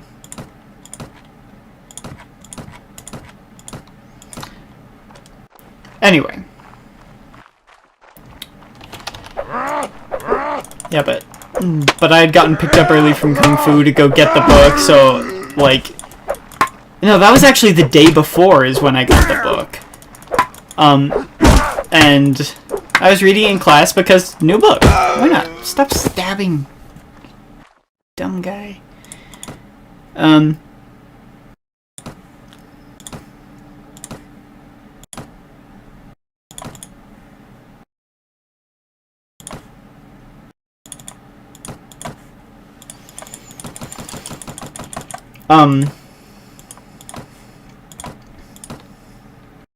But they passed out the book orders. I'm taking way too long to get to the premise of the story. And front and center on the first page, the second they put it down on my desk, was the book I was actively reading. And I was like, hey, wait a second! I have that book! And I like looked up at the teacher and like closed the book I was reading and pointed to the cover, and then pointed to it on the book order. Just like, oh! Because I really love Sanderson. And Steelheart was one of his YA books. I think it was one of his first YA books, if I remember correctly. So it was actually below my reading level at the time, but I still enjoyed it. 'Cause, yeah, I was reading a lot of adult level books, like Sanderson adult level books, not like Tolkien adult level books. Now I read Sanderson and Tolkien, but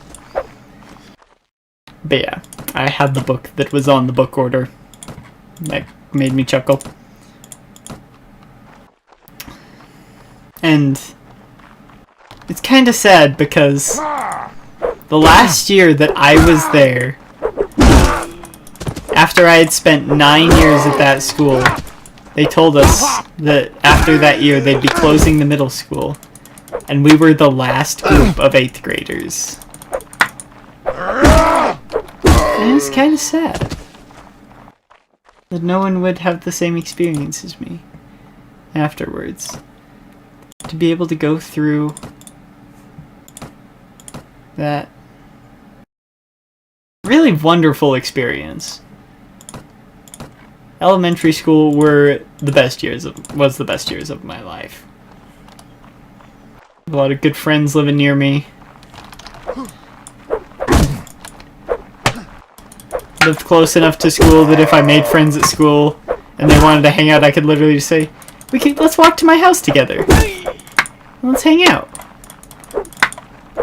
Sometimes, I had a friend who just lived down the street, and he was, at one point he was homeschooled, at one point he went to a different school, but sometimes I would start walking home, and I would actually meet him on the way.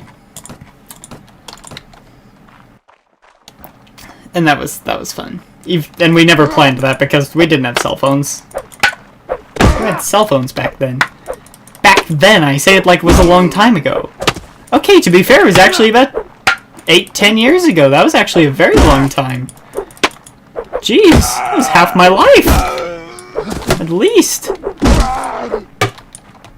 We were good friends, but haven't talked much since he moved away. It's kind of sad, actually.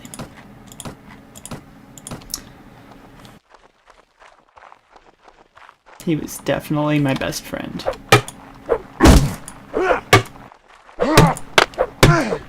He was the most reliable friend I ever had. I actually got him into Minecraft.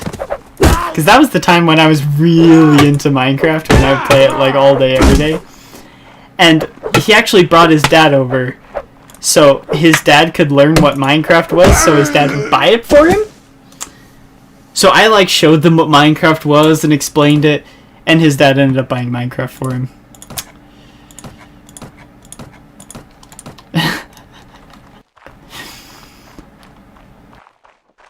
He's a good friend. I still have a picture of him, actually.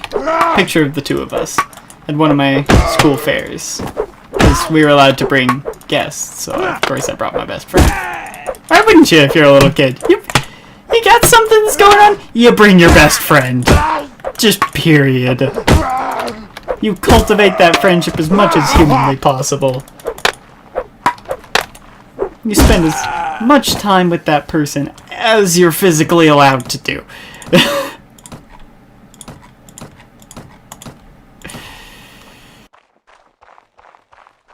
There was actually a time I had bronchitis and I had to stay home from school for 2 weeks. And I wasn't supposed to leave the house. But I snuck out once or twice to go hang out with my friend. When I got back to school after that, everyone thought I died. Because I was gone for 2 weeks. And I actually came after the start of school, and I walked up while everyone was outside at basically gym. And it was just like, I just kind of walked up. They were like, we thought you died. Okay, actually I wasn't gone for the whole 2 weeks, now I remember. I did come one day for those 2 weeks, but I was wearing like a face mask and things. I probably looked so sick. I felt pretty much fine, but my mom didn't trust that I was fine. Bronchitis, man. It's not a fun thing to have. And it lasts for so long. Funny thing, actually. In high school, there was 2 times when they say you can't check your own temperature by doing this. But there were 2 times, once during art class and once during Socratic, which was our English history combination. Learning by the Socratic method. Very fancy school. That I actually took my temperature, realized that I was overheating, went up to the teacher and was like, I have a fever. Both times they didn't trust me until I was basically like dying on my desk.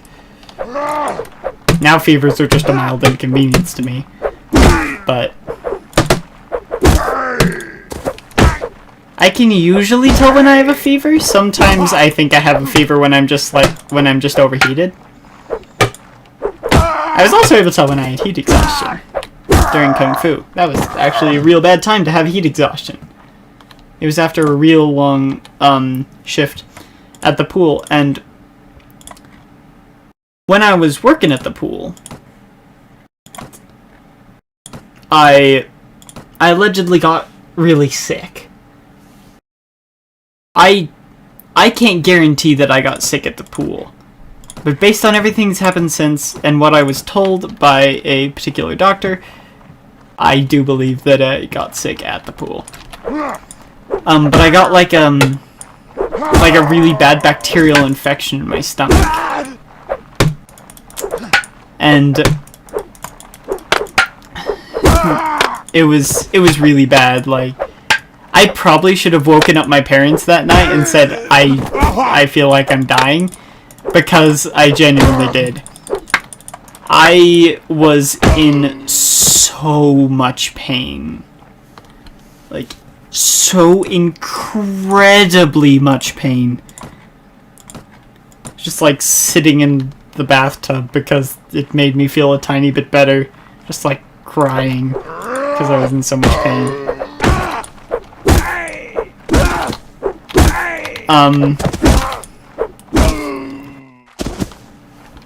And over the next couple of weeks, I kept getting that same sickness, but it would come off and on, every now and again.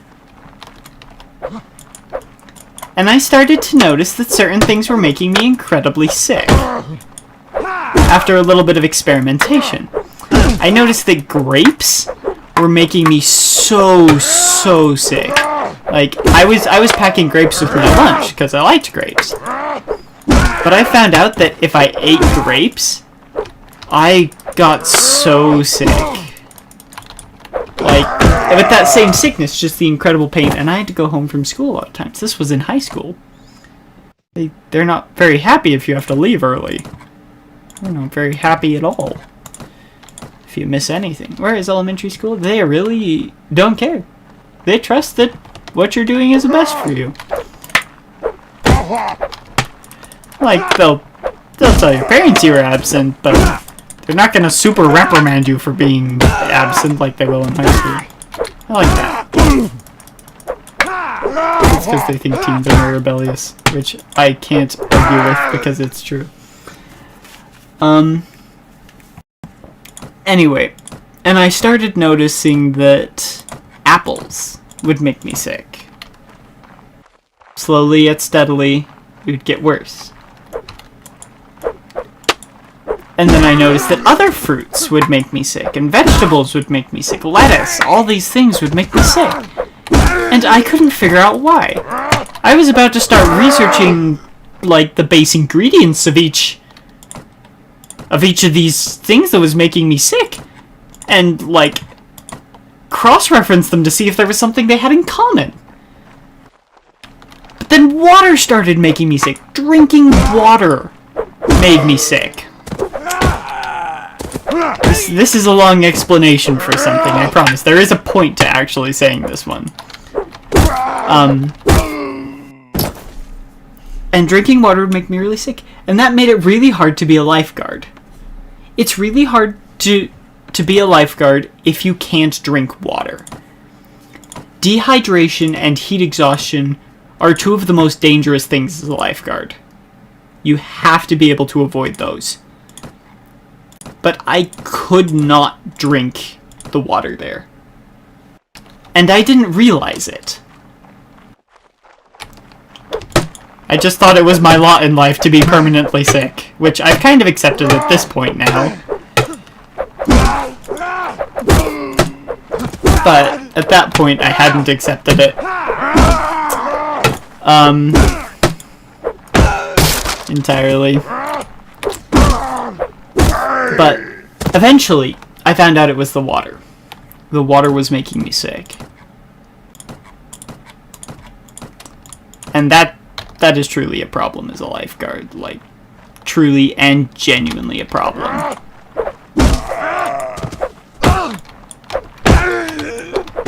If you're gonna be sick, if anything's gonna make you sick, don't let it be water. So, eventually, my sister was also having a real hard time with stuff she was allegedly intolerant to. Not that I don't trust her. It's that I don't know the technical term for it, so I'm using the word allegedly in replace, which is a terrible thing to do.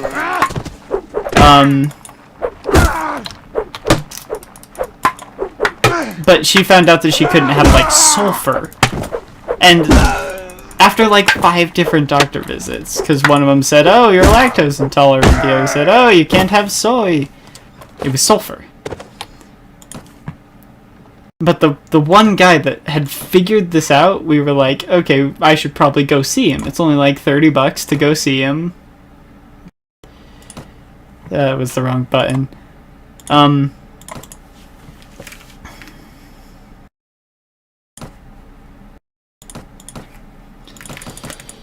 So I went and saw him, and with my sister, and he asked me a lot of questions.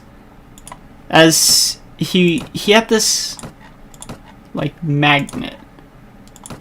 I am literally rambling to an empty screen. He had this magnet that he could use to, like, test your hand. I don't know how he did it, but it apparently worked.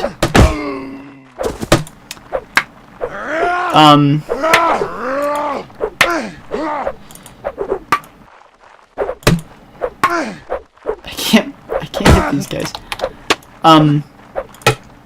We went in after a bit, and after I'd explained to him, like, what I did as a job, and what I've done as a job for a while, what my life was like, all this, he eventually found out that I had gotten a bad bacterial infection in my stomach, and that I was now intolerant, or not intolerant, that's the wrong word, again, that I had an aversion to chlorine, which is entirely psychological. My brain was like, oh, this happened when there was chlorine. Chlorine is bad.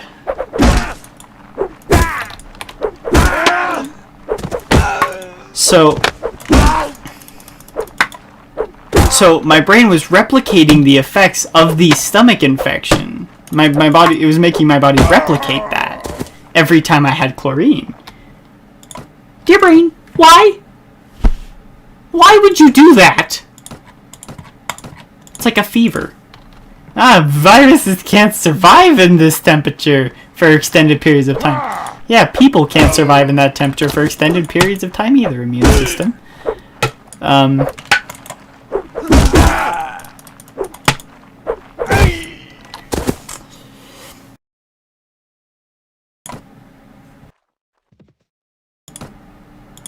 But, that was a bit of a shock when I told my supervisor that. One of my supervisors. That, like, literally the water was making me sick. And I could, like, swim without getting sick, I just couldn't drink water.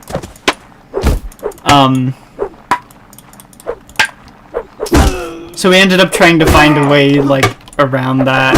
I stopped eating fruits and vegetables and things, because if you get a fruit or a vegetable at the market, they have drenched that thing in chlorine. They have washed it in chlorine so that it will stave off germs. It's a reasonable thing. Until you get someone like me, who literally now cannot eat it because it has been treated with chlorine. And my body could detect the tiniest trace of chlorine. And guess what they put in tap water? You guessed it! Chlorine! So I was in constant agony for weeks, until we figured out the Arrowhead bottled water has almost no chlorine in it, as opposed to any other bottled waters. A lot of bottled waters will make me sick. Really, really sick. And I can't drink tap water without boiling it. If you boil water, it gets rid of the chlorine. So I like having tea and hot chocolate and things. Arrowhead water. It's the reason I have not been in constant agony for years. That is why I only drink Arrowhead. Ever. When this whole pandemic started, Speaking of which, I'm actually dehydrated.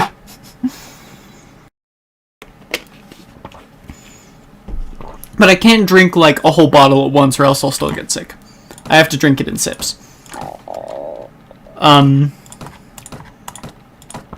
But when this whole pandemic started, everyone went and bought up everything in all the stores. Unfortunately, they bought up all the Arrowhead water as well. So we had like one like half case of Arrowhead that I had to kind of be very careful with until we could get more. But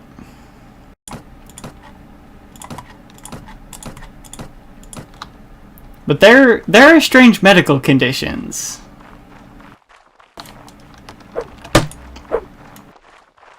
Like,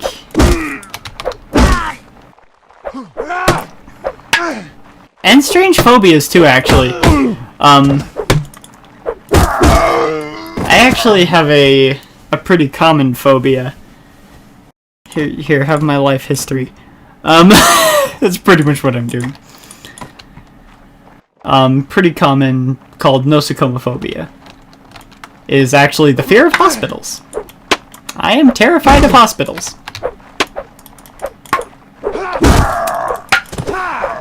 It's kind of strange. I don't know how my brain figures that, but I am terrified of hospitals. I will not willingly, for a long time actually, before I had a therapist. Gone to multiple therapists. I couldn't even like drive past a hospital without getting huge anxiety. Now I can. I just can't have it as my destination. So if any of my friends ever watch this, do not ask me to drive you to the hospital.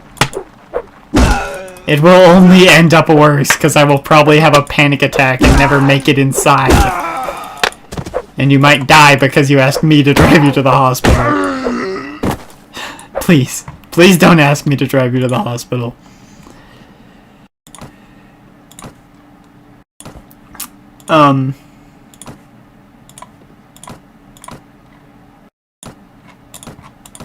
Yeah, I've never known why I have nosocomophobia. I used to not even be able to talk about hospitals without getting huge anxiety, or even see pictures. It was that bad. I've gotten over it partially, but not very much at all. I thought that was me that died just then.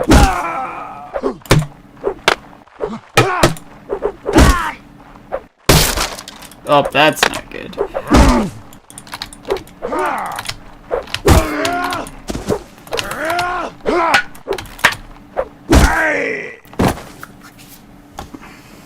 Seriously, I'm like, here I have my whole life story. If you've followed this channel, or if you know me, you'll know that sometime during the second Critical 20 campaign, basically at the end, I got a mission call to serve a mission for the LDS Church. And I accepted it, and I went into the MTC, the Missionary Training Center. But, like, I got severely depressed there and had to leave, which is why I'm here right now. Otherwise, I would literally just be coming home from my mission, pretty much. Due to pandemic. I'm actually kind of glad I'm not out there right now with the whole pandemic. Though I would have been in Hawaii, which doesn't seem like a terrible place to be.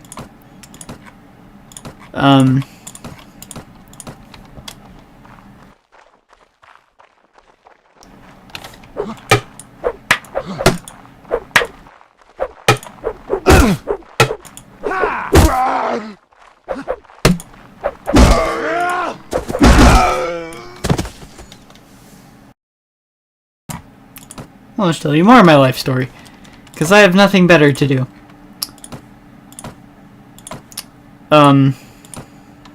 But which part is the question? I was really into scouting at a young age. I loved scouting. Loved camping, loved the outdoors, love it. Still do. Don't get to do it as much no more, because I'm no longer a scout. Well, technically I am, but I'm not in, like, active troops, because I'm out of even varsity, technically. I'm too old. But scouting was one of my favorite things. For those of you who know scouting, I was done with Pit 21 before I was 12. So while I was a weeblo, I was part of Pit 21. Cub Scouts is so weird. They have, like, I can't remember the exact order, but it's like the Bobcat, the Bear, and the Wolf. I think it's Wolf, Bear, and then Bobcat ranks. And then the 4th rank is Weeblo. Weeblos. Which is technically We Be Loyal Scouts. Because we talk like pirates. The only one not named after an animal. It's really weird. But that's the 11-year-olds who are actually working on Boy Scout stuff, then not Cub Scouts, so I guess it makes sense. But I love scouting. I did it as much as possible. Both my mom and my dad at separate points were my Cub Master or my Scout Master. And I absolutely loved that. I was a patrol leader, I was an assistant patrol leader at different points, I was secretary, which honestly, don't make me secretaries of anything, please. I was better back in the day, but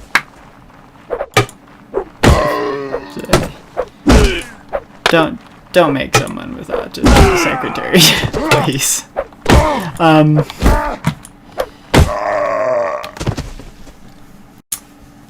Unless they actually want to be a secretary, then let them be a secretary. I just clicked on SWAT and Man-at-Arms, didn't I? But don't make me a secretary specifically.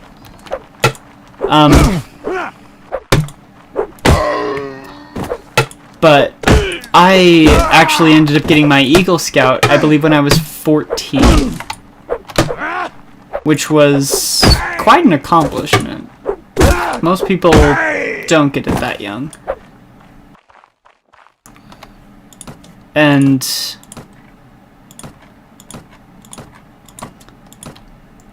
my brother was leaving on his mission to actually the same mission I got called to Hawaii, Honolulu. But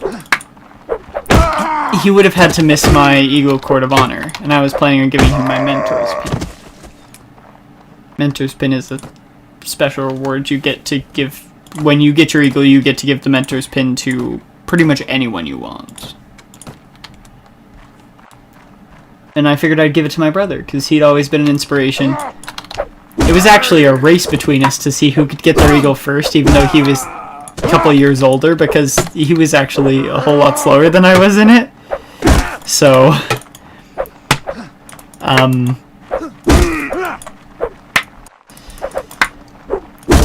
we actually had to ask a special request that we be in the next, that we be allowed to do my Eagle Court of Honor a lot sooner.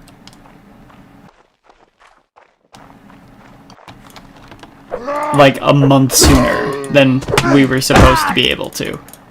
And they let us. We decided, lots of people do like very standard Eagle Courts of Honor, but I wanted mine to be special, so I was totally in control of it because my parents knew all about BSA and they were part of BSA and everything. So I was allowed to do whatever I wanted. I decided I wanted to make it Lord of the Rings themed, because I was almost as into Lord of the Rings then as I am now, which is saying something. Now I can recite to you the whole history. I couldn't do it back then.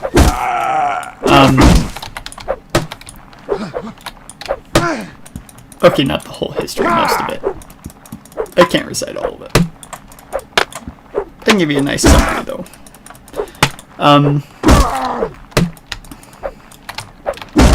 But I decided to make it Lord of the Rings themed, so we had a nice table with all these lovely things like my goblet and chainmail, make it look very Lord of the Ringsy. Very Lord of the Ringsy. We made shortbread and called it lembas and did all that sort of stuff. And we actually had a few songs sung, like an opening song, a closing song. And it was really nice. One of the songs that my sister sang for me there was not Into the West. That was the one we were considering. We ended up going with May It Be. May it be an evening star shines down upon. It's one of the credit songs of The Fellowship of the Ring, and it has a really good message. So we ended up going with that as it made more sense, and it was a really beautiful song. I think we actually did Into the West as well. I think we did both, because Into the West was my favorite.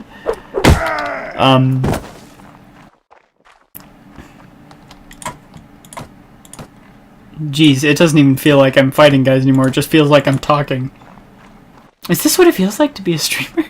Just to feel like you're talking, not to even feel like you're playing games? That is the question of a lifetime.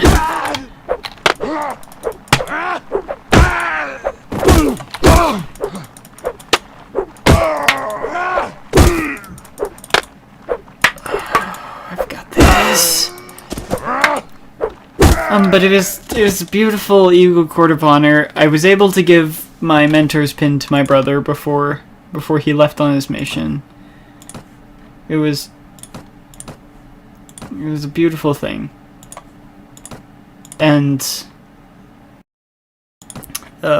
rewind a bit. So, when I was a little bit earlier in Scouts, I heard about this thing called the National Jamboree. A meeting of thousands of Scouts where you get to go for a few weeks, learn skills, get merit badges, go on like tours around the East Coast. I was so down. We spent years, like 2 years, doing yard sale, bake sales being like pies and rolls around Thanksgiving and ice cream cakes at Christmas. We went all out. We managed to raise like the $2,000 we needed to send me on the Jamboree.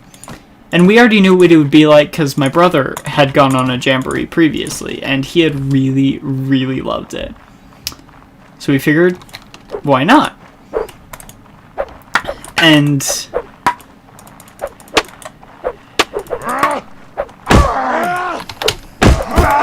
And I was part of the Jamboree Troop A244. And I ended up having a marvelous time there. There were times when I was a little bit depressed. But, for the most part, marvelous time. There's one experience that I'll always remember from the Jamboree, and not because it was good. There are ones that I'll remember because they were good. But this particular experience is not one I'll remember for it was good. The Jamboree was held in West Virginia. If you know about the East Coast, you know there are afternoon thunder showers. Not something we have here in the desert that is Utah. I was not quite ready for that. Also, the water tastes terrible out there. If people say the water doesn't have a taste, I will dispute them on that. As the person who cannot drink water, I've always enjoyed Arrowhead, actually. Arrowhead's some of the best. My entire life. I would go to the store and buy Arrowhead water when I was a kid just because I liked Arrowhead. Call me crazy. Every time I talk about Arrowhead, I have to take a sip because it reminds me that I'm dehydrated.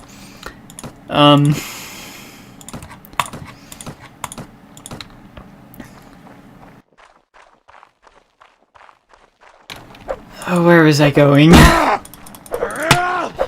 This was before I got sick from water and things. But the water down there tastes terrible. That literally couldn't have gone worse.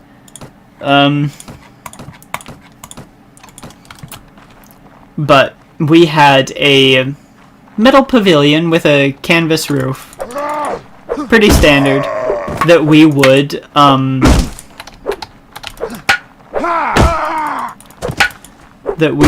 talk it. Eat food and eat breakfast, lunch, and dinner. Breakfast and dinner. We took lunch with us. I'll get it right eventually. And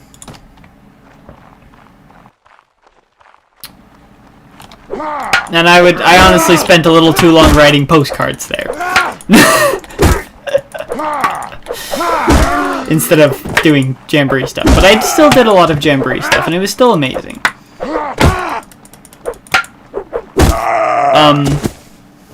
But we were eating dinner. It was an afternoon thunder shower. That's a hit to my phones.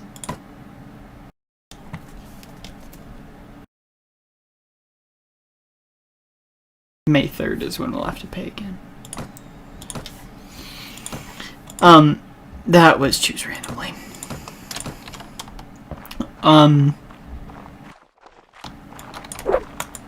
But it was an afternoon thunder shower. We were used to it by this point. Reasonably strong winds. Actually, winds that were probably a little bit too strong that should have made us at least mildly concerned. But it was far enough into the Jamboree. The Jamboree is 10 days long. It was like 6 days in. So we were used to the thunder showers. And we were just eating like normal people, talking. Every now and again, a crack of thunder came down, but again, not something we weren't used to. And then all of a sudden, there was a blinding flash. And it took us a second to actually register what had happened.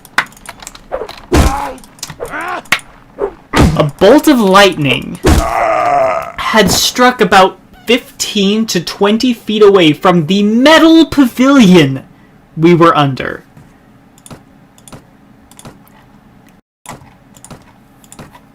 And we were all nearly deafened by the instant thunder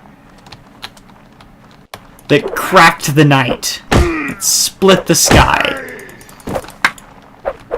And all of a sudden, we had 4 patrol leaders due to the size of our group. 4 senior patrol leaders and 1 like senior patrol leader, I guess, and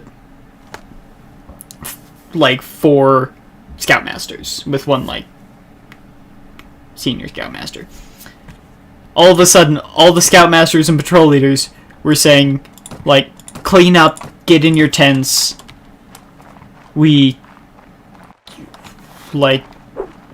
can't be out under this right now. Not with that much danger. So, we cleaned up as quickly as we ever have. As quickly as a group of scouts have ever cleaned up. And we got in our tents. We were in pairs of 2 in the tent. So, me and my tent buddy, we went to our tent. Actually, we were just buddies. We pretty much had to stay together the whole time, whether we liked it or not. And honestly, he was a reasonable enough person, so was I. He did drive me slightly crazy sometimes, but so be it. I think his name is Jared, if I remember correctly. But I probably drove him crazy too, to be fair, because I'm a bit of a crazy person. But we got in our tents, and the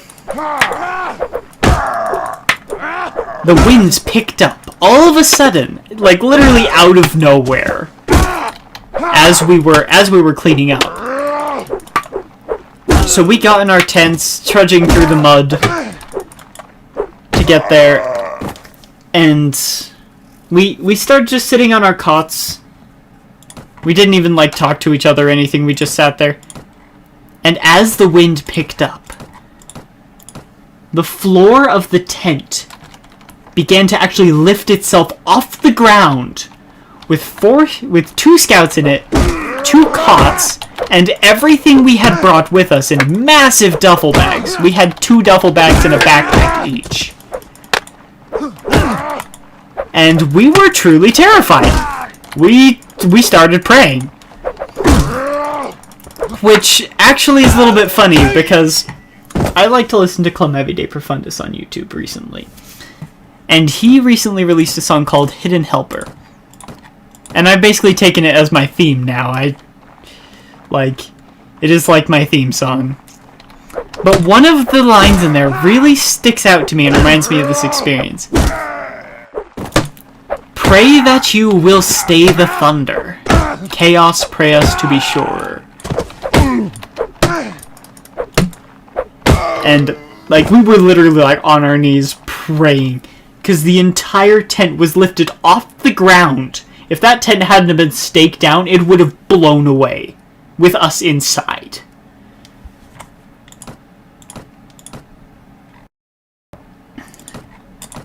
And eventually, after hours and hours of this, we fell asleep. We were so exhausted that we fell asleep. And we woke up to a calm morning, but I have never been more scared for my life than that day. Lightning striking right next to us. And I was on... I feel like I have to mention this. I was on the side of the pavilion that the lightning struck on. It struck about 15 feet away from me. I could have died.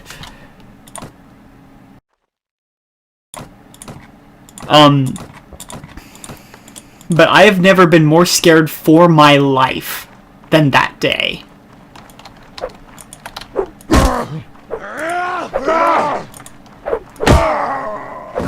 Than the day when thunder split the sky.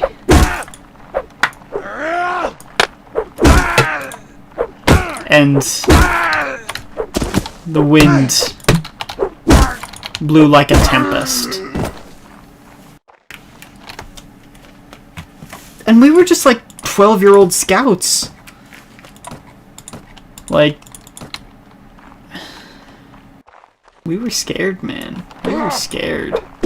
My tent buddy and I were truly and genuinely terrified. Now I can see in my mind what happened that day. It's all playing back. It was terrifying.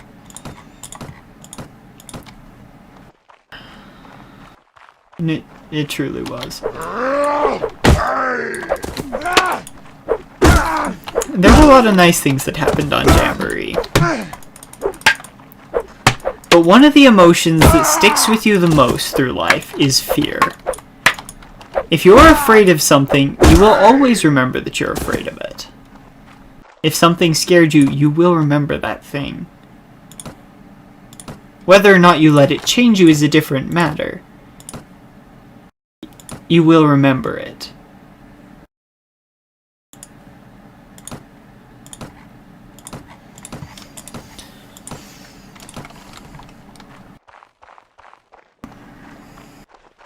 And sometimes I think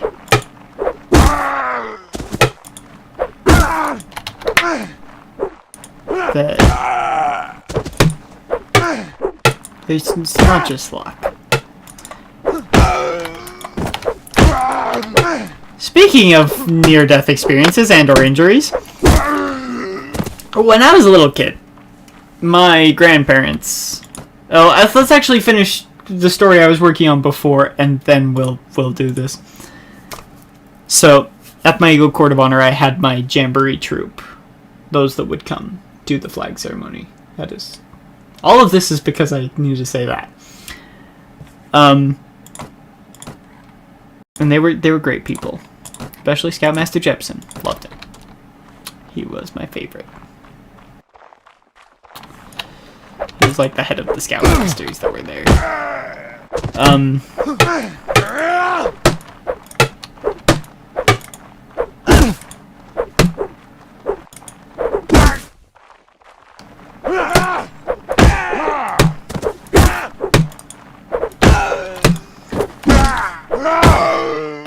But my grandparents had a jungle gym. It wasn't your standard jungle gym. This jungle gym was made of huge cubes that were constructed of like poles going vertically and horizontally. It just made all these cubes. Problem was there were bolts sticking out of them. Just about that much. Really, really not that much. But I was a little kid, and we were having a sleepover. Me and my siblings. My younger siblings. Younger being younger than the older siblings, but still older than me. Because I am the littlest. I will always be the littlest. No one can take that title from me. It's nice to be the littlest sometimes.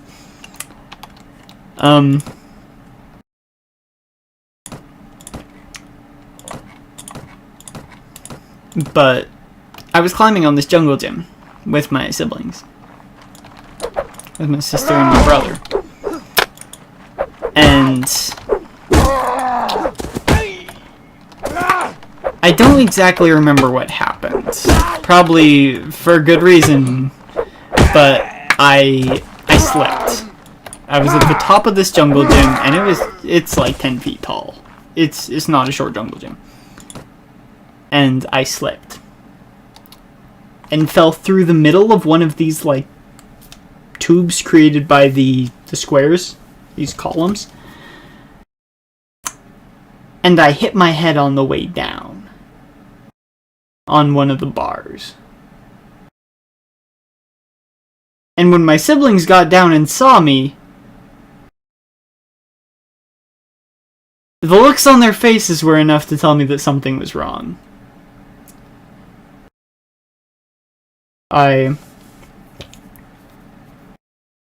They went and got my grandma. And actually no, they brought me to my grandma. And what I didn't know at the time that it happened is when I hit my head on one of those bolts that was sticking out. They cut off like a good portion of what was sticking out after this. And I can't remember which eye it is. Right under my eyebrow, I have a scar where that bolt cut me.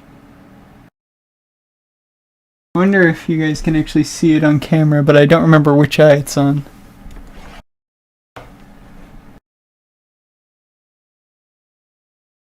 Is it that one? I think so. Yeah. Right there. That scar. Right there. That bolt nearly took out my eye.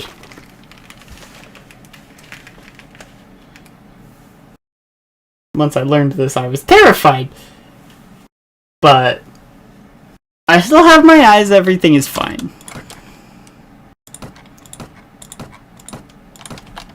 And sometimes I wonder what would have happened had that bolt missed my brow and not hit that bone.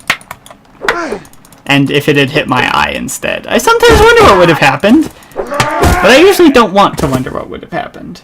Now my camera's all screwy.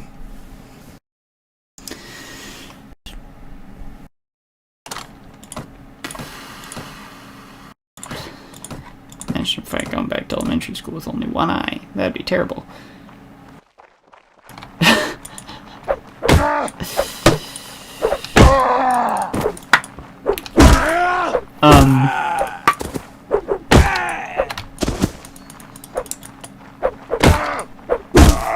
But yeah, right there, where the scar is, I believe that's the side I was looking at. Oh, it was this side. I can never remember which side it's on. I can find it, and then literally half a second later I'll forget. But that was one of the worst injuries I've had. The other is, again, I was into scouts. When we were 11, we went to a place in Cimarron, New Mexico, which seems very appropriate considering how hot it is down there, called Philmont Scout Ranch. And it was a great time. I had loads of fun there. But, there's always a but in my stories. Sometimes I feel like my life wasn't very interesting, but there it is again.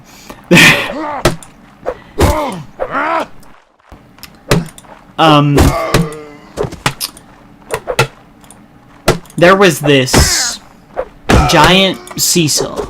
Spring power. Giant spring in the middle. Great seesaw.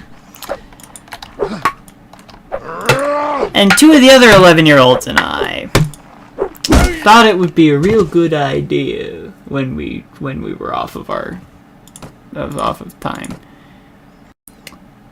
to ride on it together. One problem is one of us had to sit in the middle. For a while it was one kid, then it was the other kid, and then it was my turn. Unfortunately, I was an idiot. The spring was back one way, and I unknowingly put my hand put the tips of my fingers in between the coils of the spring. And when it rocked back, it crushed the tip of one of my fingers. I can't exactly remember which one it was because it was so long ago. I think it was the middle finger on one of my hands. I think it was this hand. And I knew it immediately, and I pulled my hand out, and my fingernail was cracked all the way down the middle, and was just bleeding profusely. So, of course, as an 11-year-old does, I started screaming and went to go find my mom. Well, I didn't start screaming. I was actually very calm about the situation. I didn't even let the other kids know I had been injured. I just said I had to go. But the slight amount of panic in my voice probably gave it away.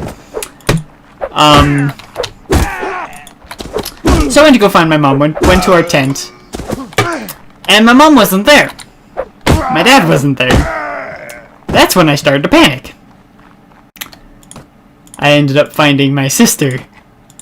God bless my sister. She's always been there for me. And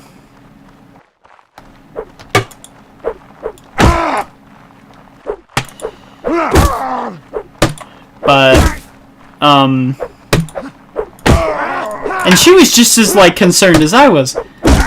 So we went and we washed it off.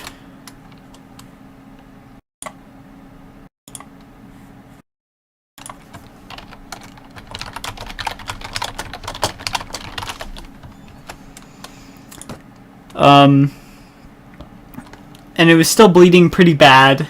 It was pretty bad. Imagine getting your finger smashed in a car door, which I've actually had before.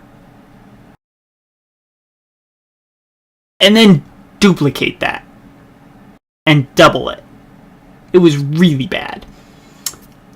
It wasn't life-threatening or anything, but it was incredibly painful. And I'm just being dramatic. Actually, I'm not. That is actually how bad it was. But it was just the very tip of my finger, like basically fingernail on.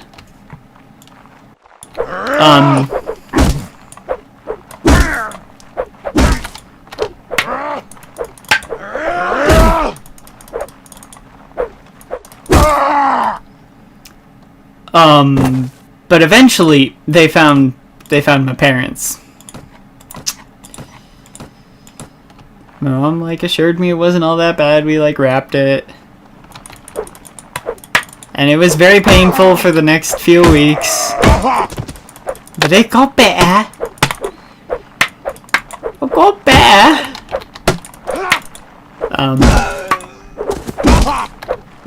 I don't know how I've never broken a bone. I've fallen out of trees. I've crushed fingers.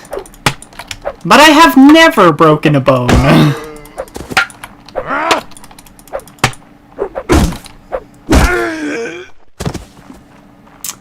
And I will hold to that for as long as I can, because that's the one thing I've got going for me.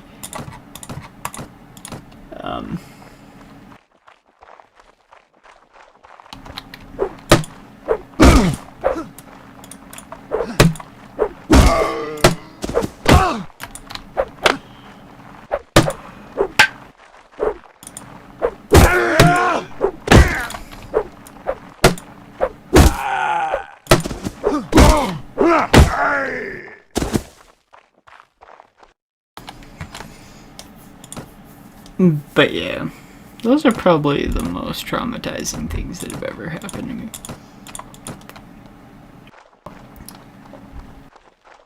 And if you're from the Utah area, you probably know all about Moab and Goblin Valley and all that stuff down there. So when I was older, this is like varsity. I was like 15, 16. I wasn't 11 at this point.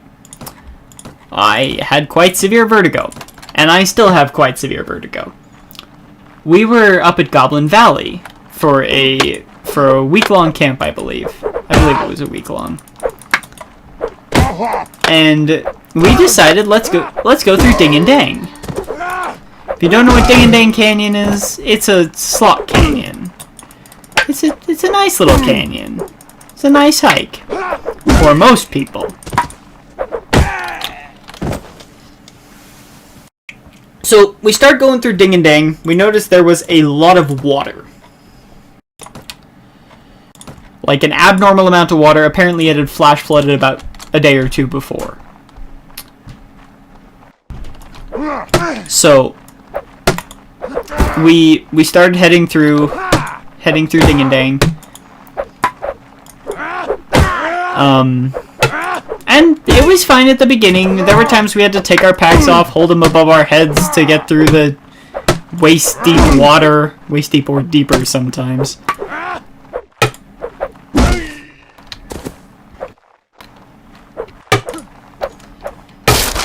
Oh no. And we got through the first part of Ding and Dang, circled back around to go back through the second part. And that's when all the crap went down. I had been kind of lagging behind because I had and still do have very weak knees and ankles. So hiking uphill and downhill is hard for me. I like hiking, but it's hard. It's physically taxing on me due to that. I also have a weak back, but that doesn't affect hiking. And I was also partially dehydrated. So we started going through the second part of Ding and Dang, and we got to this part near the end of the second canyon. Well, near the end of the way back. We were nearly back at the cars. We didn't know that, of course, but we were. Where it got a little bit narrower. And it went up a little bit, and then it dropped off. About 15 feet. Into quite a bit of water. Probably waist-deep water. And I, with my vertigo, started having a panic attack. And I was one of the last people to go through, because I was in the back. But when I have a panic attack, you can't tell. Because when I have a panic attack, there are 4 things that can happen when you panic. So say every therapist I've ever talked to. Fight or flight are the 2 commonly known. There's freeze as well, and faint.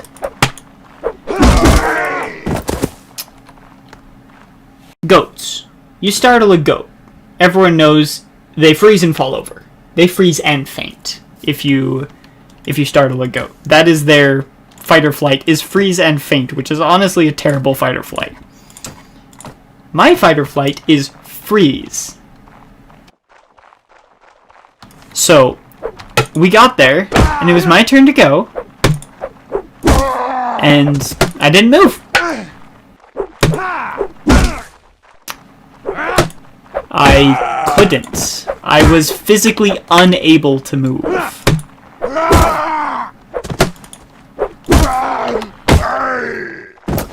So, like, it was honestly pretty bad. And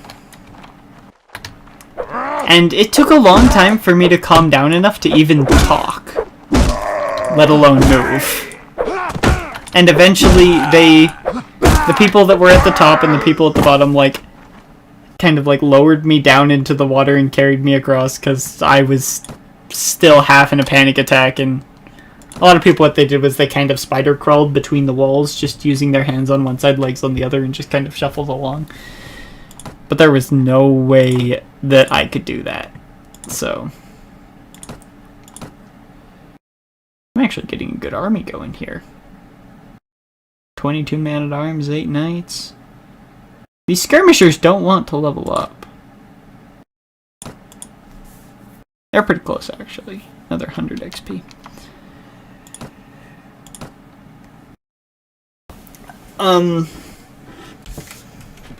But it was pretty bad.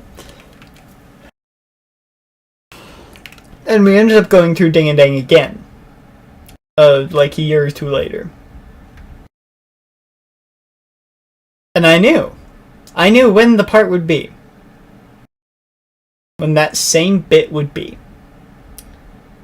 I mean, there wasn't a flash flood this time, so it was a lot drier, thankfully. And unthankfully. It was nice to have the water. But it was nice to have the land, too. Less treachery.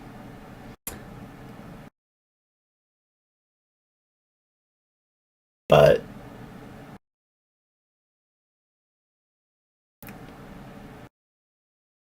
we got to the bit.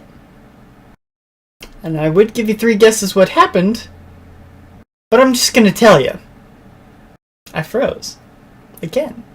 I knew it was coming, I knew what it would look like, I knew what it was. I knew it was fine. But I froze again. And it took me a while before... Apparently they had forgotten that I freeze on panic attacks. And that I had frozen on that part before. So it took me a while before I could tell them that I was having a panic attack. And...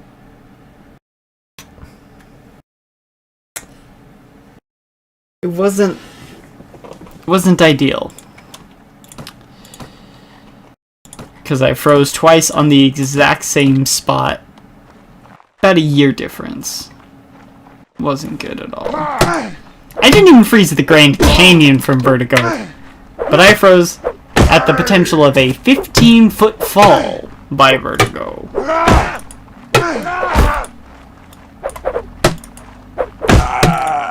I will never understand my psychology. Doesn't make sense. Hospital's bad. 15-foot fall bad. To 100-foot fall. Okay. I'm a very strange person. There are a lot of things wrong with me. There are some things right with me.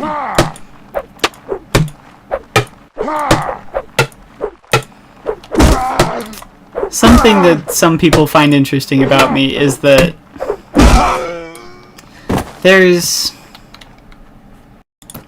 something that some people can do that they've trained themselves to do when they're dreaming. It's called lucid dreaming. It is a very classical thing. Lots of... I could not have done that more poorly. A lot of people know about it. Basically, it's where your mind wakes up. You become conscious of your dream, and you're able to control it. You don't get any rest while doing this, which is not ideal. But yeah, there's no REMs in a lucid dream. But I am a lucid dreamer. And I've lucid dreamed for a long time. Someone's walking down the hall. Hello. How you doing? Doing alright. The lawn has to be mowed today. Do you want to do that or no? Yeah, I can do that.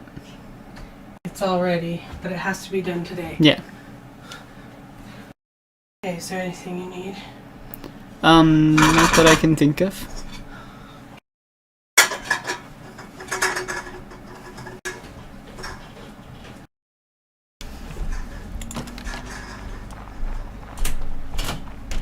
I don't remember where I was at.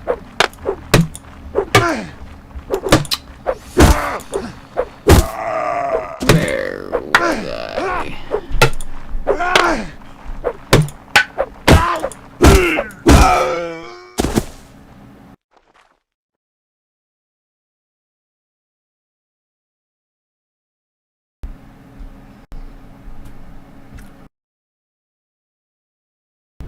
Just talking about ding ding.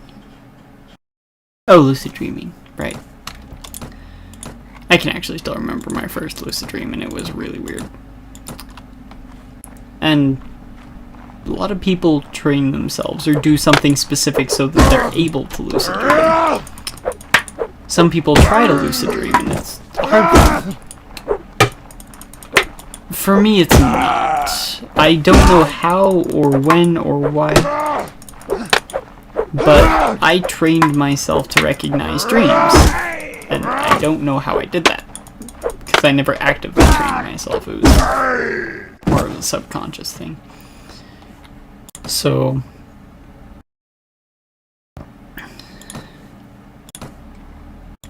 it's about time when you were ready to upgrade. I think I'm gonna go until 3 hours again. We'll do it in 4 3-hour streaks, so another 13 minutes.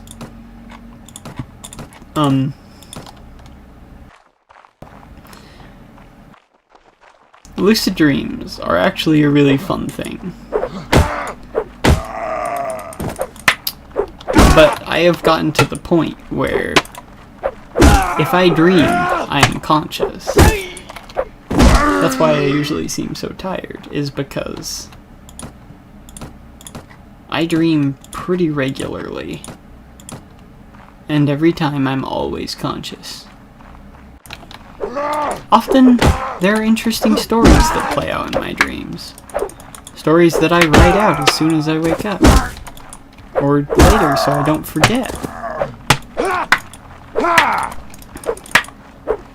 Had some very strange dreams, honestly.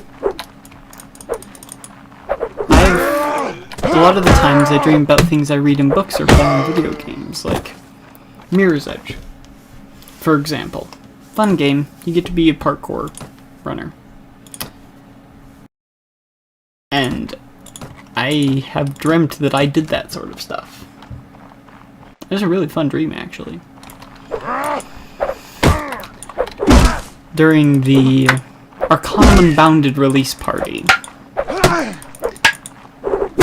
That was literally one of the best days of my entire life. That's when I was given my reading, my Brandon Sanderson reading. And I won the raffle that they had. Like, luck was in my favor. Lady Luck was smiling upon me. And that night, I had a dream.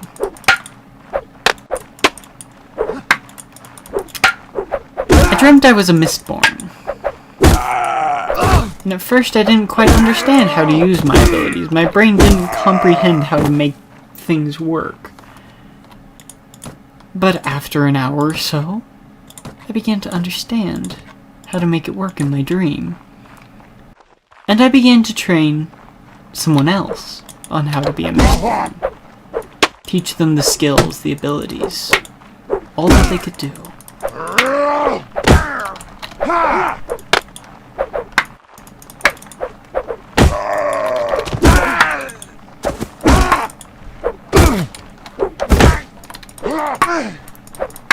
And it was amazing. And the next night, I dreamed that I was a Mistborn. But my abilities were harder to use, and I couldn't quite understand why. Eventually it got to the point where it took so much concentration to use my abilities that it didn't even feel like I was using one. It just felt like I was concentrating on nothing. Lucid dreams are a very strange thing. That is one thing that I can assure you of. But they feel so real. But it's not like, oh, it feels so real, I'm terrified when I wake up. No. Lucid dreams, you're not terrified. Because your mind knows it was a dream. It was conscious. It was aware of everything. You were controlling that dream. You were choosing what your mind sees. Which is honestly the coolest part of lucid dreaming. Is choosing what you see. You can literally be anything in a lucid dream. You can have any superpower. Any strengths. Any weakness. You can do anything. You can be a hero. A billionaire inventor.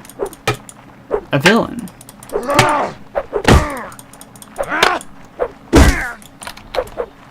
A warrior. A wizard. You can literally be anything. Anything you can think of, you can be in a lucid dream. Which is what makes it so much fun.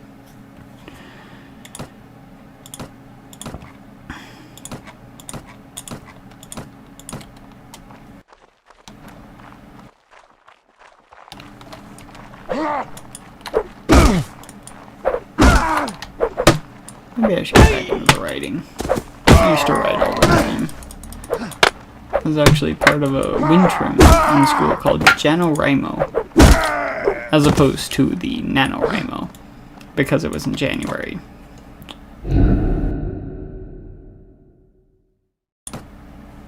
Hey Marna, just tell me that you don't like me. Hopefully it won't happen again.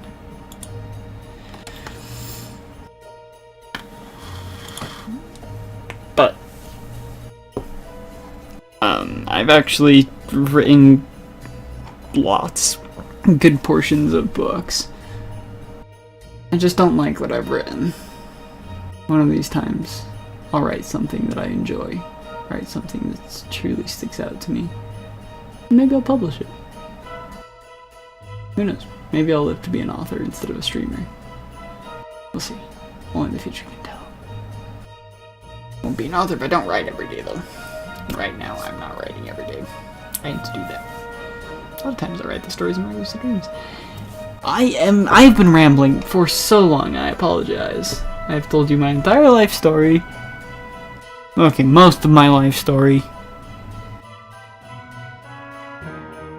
Jeez. Anyway, I think that's where I'm going to call the stream. It's been 3 hours, so we have 6 hours left to build an army worthy of Mordor. And take a castle.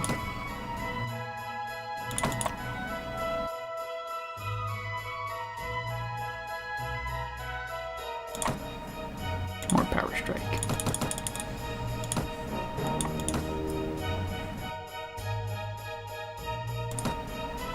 And I will see you all next time, and as always, Kalu Imbillah, or